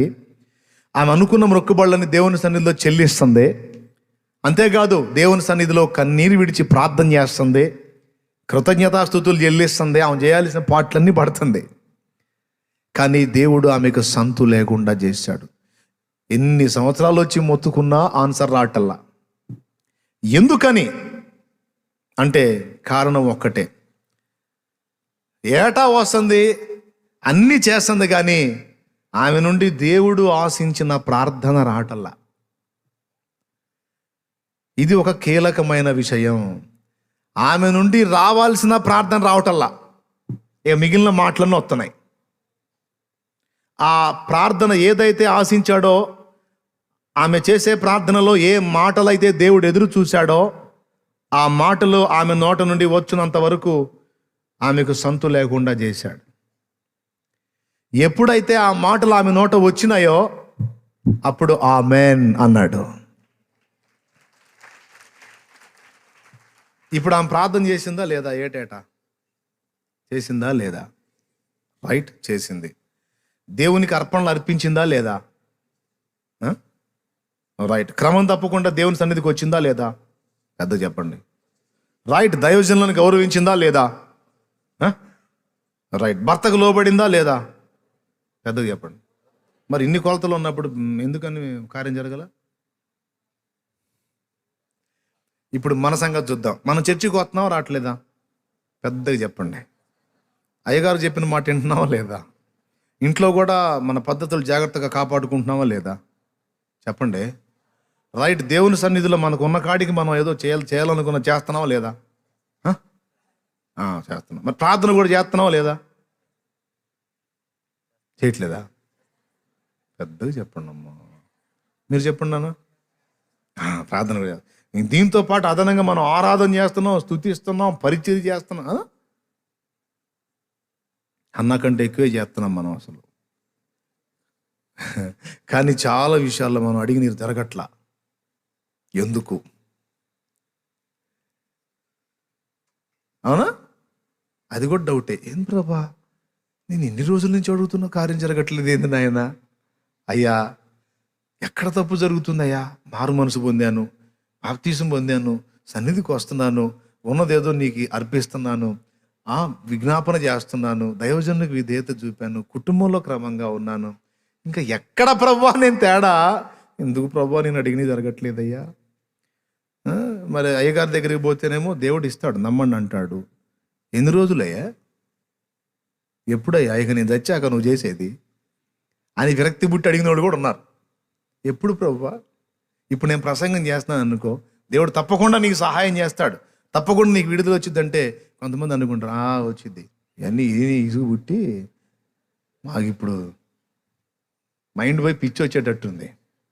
ఏందో ఎప్పుడయ్యా ఇంకా దేవుడు చేసేది నేను తెచ్చినాకనా అనుకునే వాళ్ళు కూడా ఉంటారు.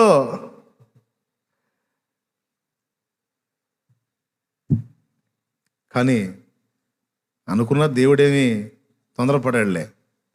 హన్నా విషయంలో ఏం జరిగిందంటే, హన్నాకి దేవుడు ఏదో ఒక బిడ్డని ఇవ్వాలనుకోలా, శ్రేష్టమైన బిడ్డని ఇవ్వాలనుకున్నాడు. శ్రేష్టమైనది ఇవ్వాలనుకుని ఆమె నోట నుండి ఆ ప్రార్థన వచ్చేటట్టు ఎదురు చూశాడు. ఏ ప్రార్థనో తెలుసా? ఏం రోజు క్రమం తప్పకుండా ఈ షిలోహులో ఉన్న మందిరంలోకి వెళ్ళి, దేవా నాకు సంతానం ఇవ్వు అని ఏడిసి మొత్తుకొని గందరగోళం అవుతుంది. ఆయన మౌనం. ఓకే, ఏడు.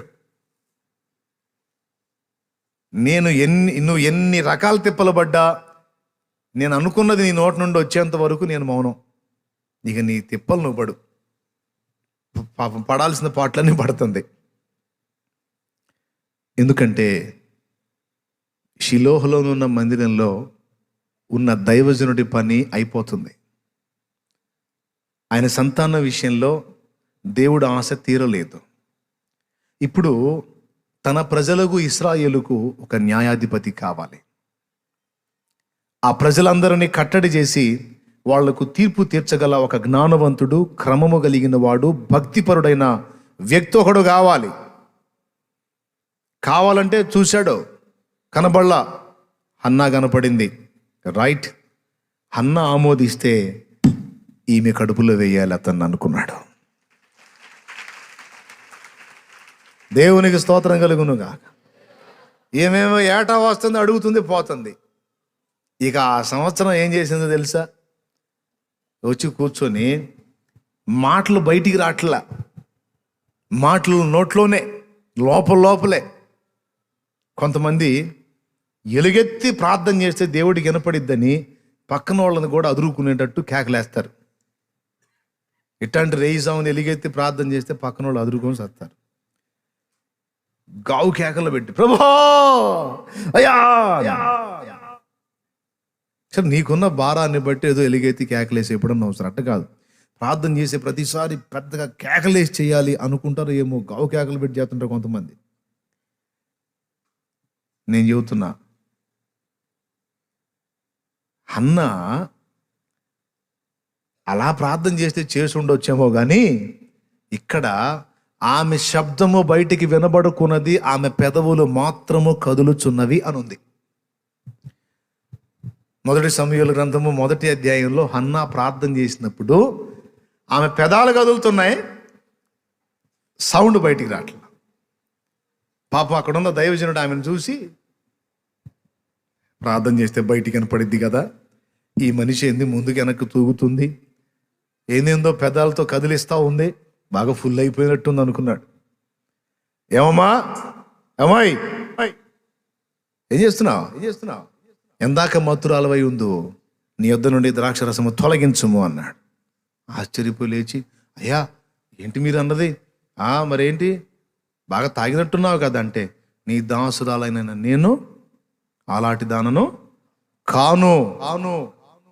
నేను ఇలాగ గొడ్రాలునై ఉన్నాను, గర్భఫలం కోసం యెహోవా సన్నిధి నా హృదయమో కొమ్మరించుకుంటున్నాను. గావు కేక వేస్తేనే దేవుడు వింటాడు అనుకోవద్దు.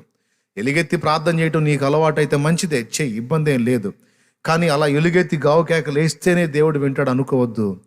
అన్ని భాషల కంటే కన్నీటి భాష ఇంకా బాగా అర్థమైంది దేవునికి. అన్ని భాషల కంటే కూడా కన్నీటి భాష దేవునికి బాగా అర్థమైంది. కొన్నిసార్లు దేవుని సన్నిధికి వచ్చినప్పుడు మాటలు ఉండవు మనకి.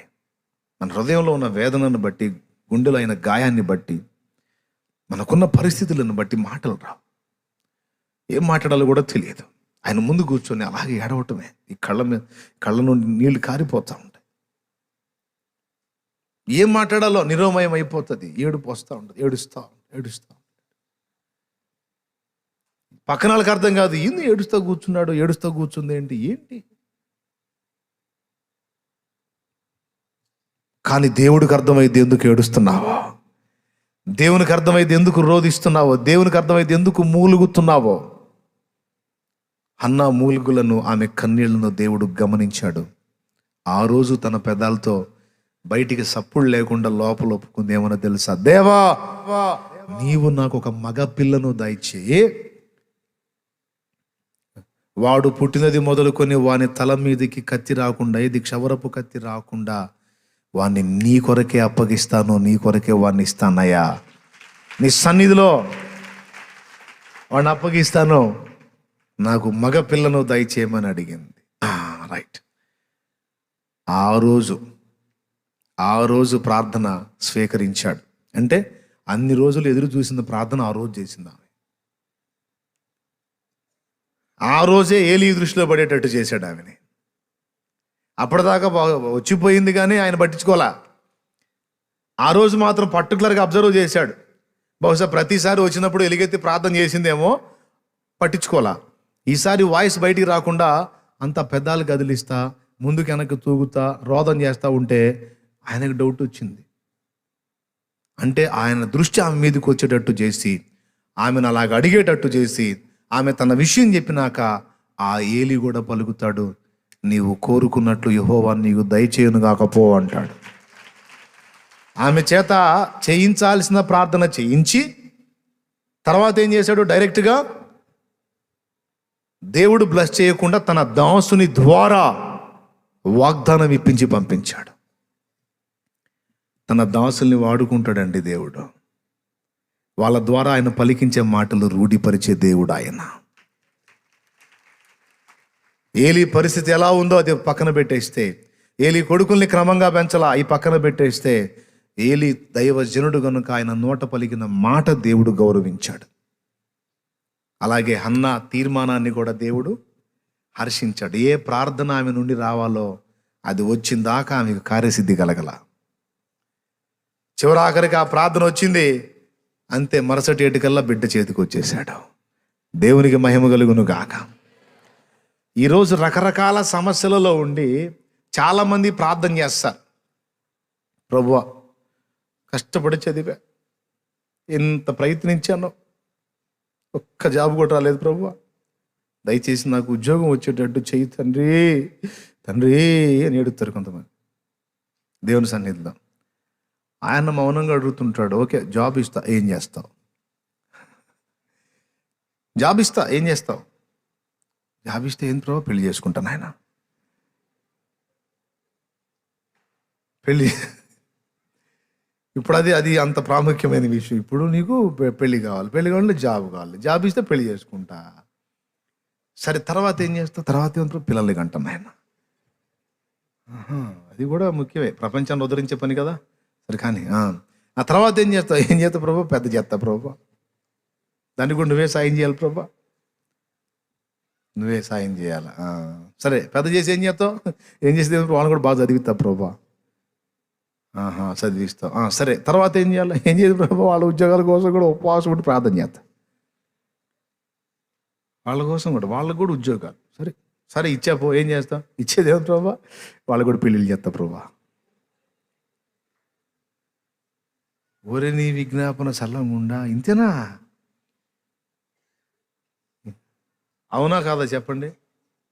మరి అంతే కదా, ఇంక దేనికన్నా అంటారా? ఇంక దేనికన్నా మరి ఉద్యోగం ఎందుకే? సంతానం, గర్భఫలం అయ్యా, గర్భఫలం అయ్యా. కొంతమంది కాయలు తెచ్చి నాకు ఇస్తారు, తినటానికి ఇస్తారేమో నేను అనుకుంటా. పాప అంతమందికి ప్రార్థన చేస్తున్నాడని, అన్న ఈ కాయ తిన్నా నన్ను ఇస్తారేమో అనుకుంటా. కాయ నా చేతిలో పెట్టి వాళ్ళే పట్టుకుంటారు. ఏందిరా కాయ వదిలిపెట్టలేదురా అనుకుంటాను నేను. నా చేతిలో కాయ పెట్టి, పండు ఏదో పెట్టి వాళ్ళు ఒక పక్క పట్టుకుంటారు, పట్టుకొని నీకు తల మీద మూసుకేసుకుని నిలబడతారు. అప్పుడు నాకు అర్థమైంది, ఓహో గర్భఫలం కోసమా వీడి పండుగ ప్రార్థన చేస్తే అది తింటే ఎన్నిసార్లు నిరాశపడ్డాను అట్ట. బాగా ఆకలి తపతపలాడేటప్పుడు తెస్తారు, అది కూడా యాపిల్ తెస్తారు.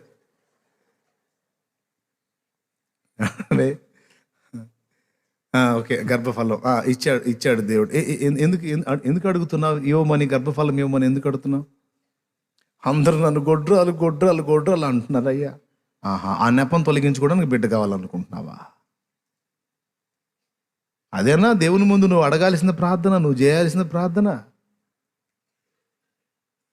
ఉద్యోగం కావాలా? ఎందుకు? అందరూ నిరుద్యోగి అంటున్నారంట. ఆ నెపం తొలగించుకోవటానికి, లైఫ్లో సెటిల్ కావటానికి జాబ్ కావాలంట. అయ్యా కొంతమంది అప్పులన్నా, ఫుల్ అప్పులన్నా, అప్పులు తీరేటట్టు ప్రార్థన చేయన్నా. ఎందుకు తీరాలి అని అడుగుతారు దుర్మార్గుడా. ఎందుకు తీరాలి ఏంది? అల్లాడిపోతుంటే, పరువు తీసి రోడ్డు మీద వేస్తుంటే ఎందుకు తీరాలంటావు ఏంట్రా? అప్పులుండి ఎవడు సుఖంగా ఉంటాడన్నా, ప్రశాంతంగా తినలేకపోతున్నా, నిద్రపోలేకపోతున్నా. అప్పులు తీరిపోయేటట్టు ప్రార్థన చేయన్నా. పాయింట్ ఉందా లేదా? దేవునికి స్తోత్రం కలుగును గాక. అమ్మాయికి మంచి సంబంధం రావాలని ప్రార్థన చేయన్నా. ఎందుకు మంచి సంబంధం? బాగా సౌండ్, వాళ్ళు సౌండ్ అయి ఉండాలి, మనల్ని కట్నం అడగకూడదు. అమ్మాయి అక్కడ సుఖంగా హ్యాపీగా ఉండాలి. ఇలాగ ఎవరు ఏ విషయం అడిగినా నా ప్రశ్న ఒక్కటే, నువ్వు ఏదన్నా అడుగు, ఎందుకు అని అడుగుతాను నేను. అది మెంటల్ క్వశ్చన్ అనుకో, నువ్వు మామూలు క్వశ్చన్ అనుకో, నాకు అనవసరం. ఎందుకేమిటి అంటే ఉంది, అక్కడ పాయింట్ ఉంది. హన్నా అడిగింది. మొదట ఎందుకు అడిగిందో తెలుసా? తను గొడ్రాలు అని నింద మోస్తుంది. అన్ని పోర్ల కంటే దారుణమైన పోరు సవతి పోరు అంట.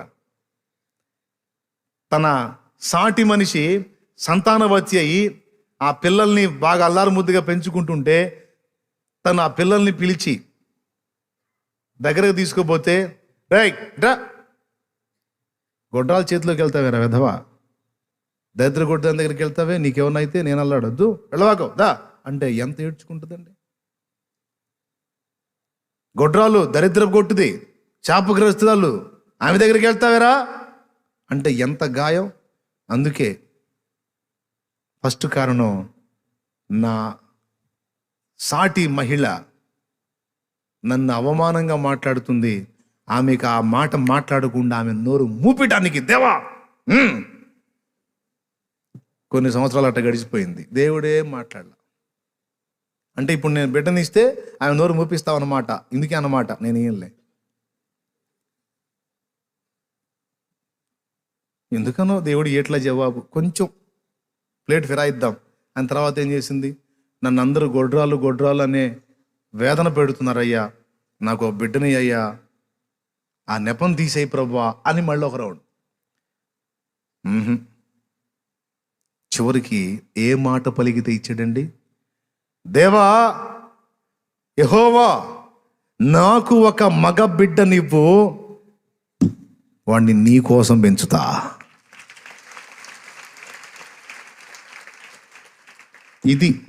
ఇది పాయింట్.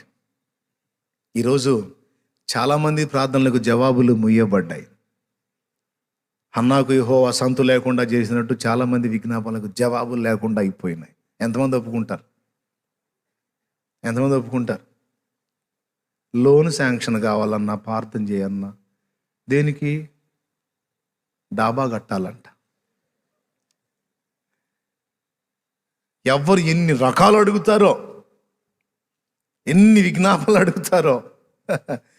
ఉద్యోగం కావాలా అడుగుతారు, జాబ్ కోసం. రైట్, జాబ్ ఇస్తాడు దేవుడు. ఎందుకు? నువ్వు అడగాలి దేవుని ముందు మోకాళ్ళును, దేవా నాకు ఒక ఉద్యోగము దయచేయము, నేను వెళ్ళి జాబులో కష్టపడి నీ చిత్తం అయితే జాబ్ చేస్తూ నా రాబడిలో నుండి నశించిపోతున్న ఆత్మలకు సువార్త ప్రకటించడానికి, నీ దాసులైనటువంటి పరిచారకులకు, నీ పని జరిగించే పిల్లలకు నేను తోడ్పడునట్లు, నీ పరిచర్య నేను కూడా చేయునట్లు, నీ నామాన్ని మహిమపరచునట్లు, నేను పిడికిలి విప్పి ధారాళంగా నీ పని కొరకు అన్ని విధముల తోడ్పడునట్లు దయచేసి నా పిడికిలి నింపు ప్రభువా నువ్వు అడుగు. సమస్తమును కోరు, కానీ దేవుని మహిమ కొరకు కోరు. అప్పుడు అది ఆమెన్ అని జవాబు పొందిద్ది. దేవునికి స్తోత్రం కలుగును గాక. అన్నయ్య అప్పులన్నయ్య, ఆర్థిక ఇబ్బందులు అన్నయ్య, విడుదల కోసం ప్రార్థన చేయన్నయ్య అంటే ఆర్థిక ఇబ్బందులపై సమృద్ధి రావాలని. ఎందుకు సమృద్ధి ఇవ్వాలి నీకు దేవుడు? ఎందుకు ఇవ్వాలి? 2 స్టేర్లు కట్టడానికే. ఎందుకు ఇవ్వాలి? లోక సంబంధమైనవన్నీ సమకూర్చుకోవడానికా? ఎందుకు ఇవ్వాలి? ఆర్థిక సమృద్ధిని ఎందుకు కోరుతున్నావు? నీ హృదయంలో ఆశ ఉండాలి. నీ సన్నిధిలో అనేక మంది అనేక రకాలుగా తోడ్పాటు అందిస్తున్నారు, కానీ ఒక పెద్ద కానుక వేయడానికి నాకు స్తోమత లేదు. నీ సన్నిధిని కొద్దిగా ఇవ్వాలంటే నాకు మనసు లేదు. నేను నీ కొరకు ఎంతో చేయాలని ఆశ ఉంది, కానీ నా చేతులు ఖాళీ ఉన్నాయి ప్రభువా. ఈ చేతుల్ని నింపు. నా కోసం కాదు ప్రభువా, నీ పని కోసం నింపు ప్రభువా. నీ బిడ్డలకు సహాయం చేయడానికి నింపు ప్రభువా. అనేకులకు ఇవ్వటానికి నా చేతులను దీవించు ప్రభువా అని అడుగు. కన్నీరు గార్చి అదే అదే అదే అడుగు. నువ్వు దేవుడు నీకు ఇవ్వకపోతే అప్పుడు అడుగు. నీ మహిమ కొరకు ఇవ్వమని అడుగు. నీ రాజ్య విస్తరణ కొరకు ఇవ్వమని అడుగు. నీ పరిశుద్ధ పిల్లలకు నేను తోడ్పడినట్లు నాకు ఇవ్వమని అడుగును. ఆకాశ వాక్యులు వెప్పకపోతే అప్పుడు అడుగు. మీరు అడిగినను చూడండి, నేను చెప్పింది ఇట్లా చదువుతున్నా. ఎక్కడ ఉంది లేఖన ఆధారం? యాకోబు రాసిన పత్రిక 4వ అధ్యాయం 1వ వచనం చూడండి. తొందరగా తీయండి బైబిల్, టైం అయిపోయింది.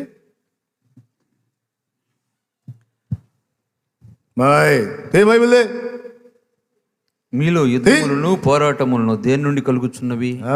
మీ అవయవంలో పోరాడు మీ భోగోచ్చల నుండియే కదా మీరు ఆశించున్నారు గాని. అదుగో తమ్ముడా, చెల్లెమ్మ విను, అన్నయ్య చదువుతున్నాడు. మీరు ఆశించుచున్నారు గాని మీకు దొరకటం లేదు. నరహత్య చేయుదురు, మత్సరపడుదురు గాని సంపాదించుకొనలేరు. పోట్లాడుదురు, సంపాదన కొరకు అనుకునే సాధించడం కోసం ఎదుటి వాళ్ళని బలి చేయడానికి కూడా మీరు వెనకాడరు. యుద్ధము చేయుదురు గాని దేవుణ్ణి అడగనందున మీకేమీ దొరకదు. దేవుణ్ణి అడగనందున ఏం అడగనందున బాబు? ఎందుకు అడగట్లేదు బాబు? నిద్రలో కూడా మానుకొని వచ్చి ఆల్నైట్ కోటం అని ఈడ కూర్చోబెడితే నడువులు పోయిందాకా ఈయన మామూలుగా చెప్పడి పెసంగాలు గంటలు తింటాడు.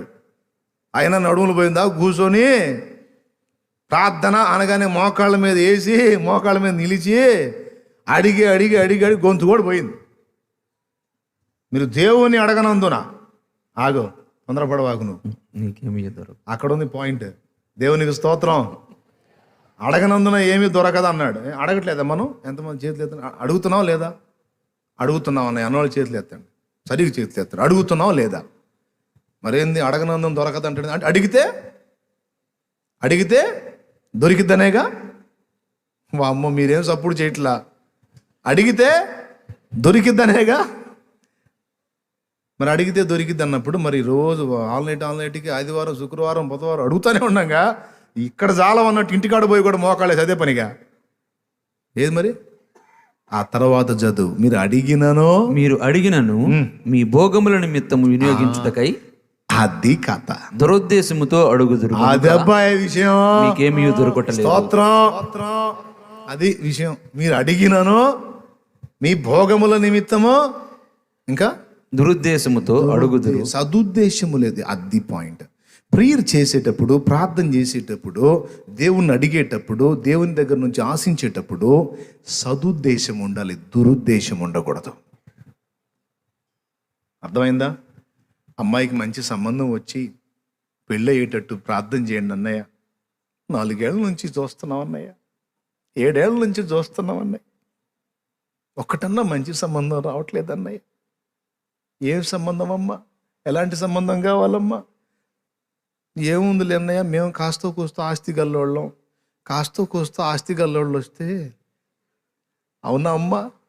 పోనీలే తల్లి. అమ్మాయి కాస్తో కూస్తో చదివింది అన్నయ్య, కాస్తో కూస్తో జాబ్ చేసేవాడు వస్తే, సర్లే తల్లి, ఇద్దరు కలిసి అమెరికా పోయి ఆడ సెటిల్ అవుతారంటావు. అంతే కదా అన్నయ్య? దేవునికి స్తోత్రం అన్నయ్య. దేవుడు నిజంగానే సరేలే. నేనేం తక్కువండి కాదుగా.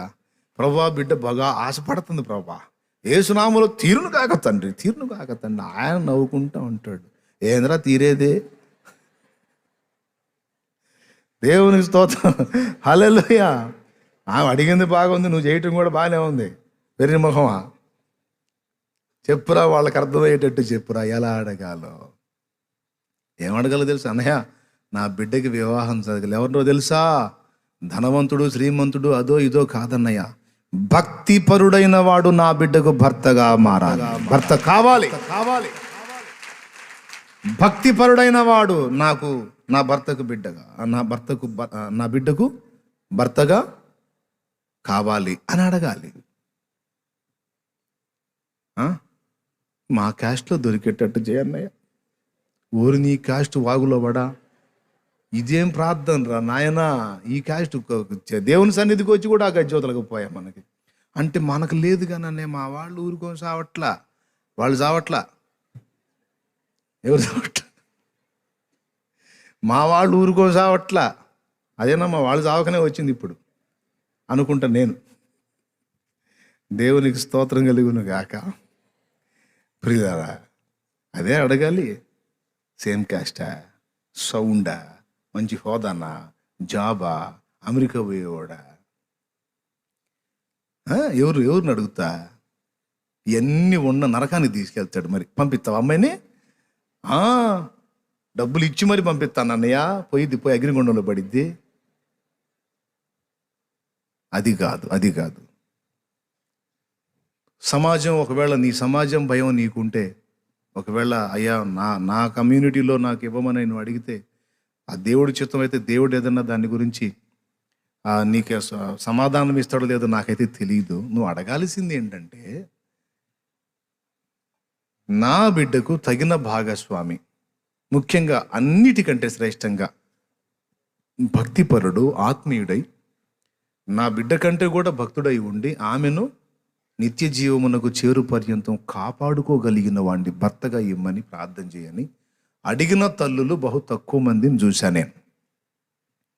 అందరూ నేను ముందు చెప్పిన సరికే చెప్తున్నా. పిల్లల పెళ్ళిళ్ళ దగ్గర నుంచి, సంతానం దగ్గర నుంచి, అప్పులు తీరే విషయంలో, అన్నయ్య అప్పులు తీరాలని ప్రార్థన చేయని. తీరితే ఏం చేస్తా? తీరితే ఏదేమన్నా ప్రశాంతంగా ఉంటాను అన్నయ్య. తీరితే ఇంకేం చేస్తా? ప్రశాంతంగా ఉంటా. ఎందుకు తీరాలి అప్పు? ఆ అప్పు నేను దేవుని కొరకు స్వేచ్ఛగా పని చేయకుండా అడ్డగిస్తుందన్న. ఆ అప్పు లేకుండా పోతే ఏదో కడుపుకు అంత తెచ్చుకొని తిని నా భార్య బిడ్డలు పెట్టుకొని మిగిలిన సమయం అంతా నేను ఆయనతో, ఆయన పనిలో సాగాలనుకుంటున్నాను అన్నయ్య. దానికోసం ప్రార్థన చేయని అని అడిగిన వాళ్ళు తక్కువ. అప్పులు తీరాలి. నేను మనసు అనుకుంటా, సచ్చినదేరో.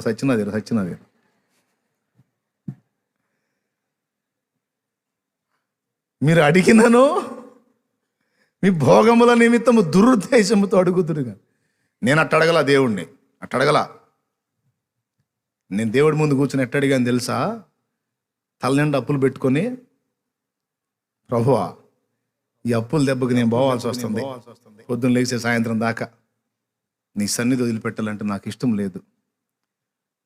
నాకు ఆ అప్పుల బంధకాలు తొలగిపోతే ఏదో భార్య బిడ్డలకి అంత ఆహారం తెచ్చిపెట్టుకొని ఎక్కువ సమయం నీతో గడపాలన్న ఆశగా ఉందని దేవుని మందిరంలో ఆ బండ పట్టుకొని ఏడ్చి ప్రార్థన చేశా. ఎందుకు తెలుసా? నీ సహవాసం కోసం, నీ సన్నిధి కోసం నేను ఆశ కలిగి ఉన్నానయ్యా. మరి ఇక దేన్ని ఆశించట్లేదయ్యా, నీ సన్నిధేనయ్యా అని ఆయన సన్నిధిలో చాలా సంవత్సరాలు చేయలే. గట్టిగా కొన్ని నెలలు కూడా తక్కువే నేను చేసింది.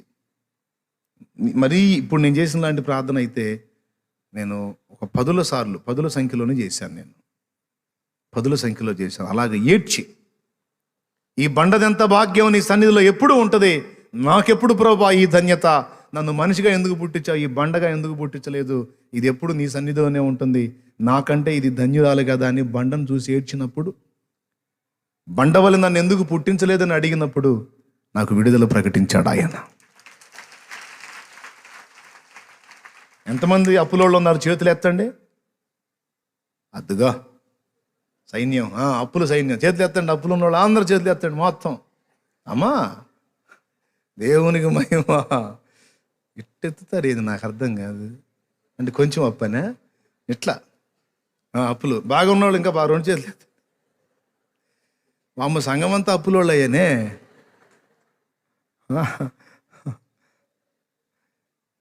మరి ఇంకెట్ట మనకి మరి ఇంతమంది అప్పులలో ఎట్ట అడుగుతున్నారు? ఇక నుంచి అడగండి, ఈ రాత్రి అడగండి. దేవా, నీ సన్నిధిని నేను కాచుకొని ఉంటున్నట్లు, నీ కొరకు నేను క్రియేట్ చేయున్నట్లు, నీ చిత్తము నెరవేర్చినట్లు నాకు స్వేచ్ఛనివ్వయ్యా. ఈ అప్పుల బంధకాలు నన్ను నీ పని చేయకుండా అడ్డగిస్తున్నాయి ప్రభువా. నాకు ఇష్టం లేదయ్యా. లోకాన్ని అనుభవించాలని, లోకంలో ఏదో పొందాలని నాకు ఆశ లేదయ్యా. నాకు నీతో గడపాలి, నీ సన్నిధిలో గడపాలి, నీ సాహచర్యంలో ఉండాలి, నీతో సహజీవనం చేయాలి. కానీ ఎప్పుడు ఎవడొచ్చి ఏ అవమానం చేస్తాడో అని అదురుపోయిపోవాల్సి వస్తుంది. ప్రభువా, నాకు బ్రతుకు తెరువు మార్గం చూపించు. నా చేతికి ఆర్థిక సంపత్తి వచ్చేటట్టు చూడు ప్రభువా. అవి తీర్చుకుని నా భార్య బిడ్డలుగా అంత తెచ్చిపెట్టుకుని నీ సన్నిధిని కాచుకుంటాను ప్రభువా. నీ పని కొరకు పరుగులు ఎత్తాలి ఆశ ప్రభువా. జీవితం చాలా ఖర్చు అయిపోయింది ప్రభువా, ఇంక కొంచెమే ప్రభువా. నీ కొరకు ఖర్చు చేయాలయ్యా అని నువ్వు కన్నీరు గార్చు. నీకు విడుదల ప్రకటించకపోతే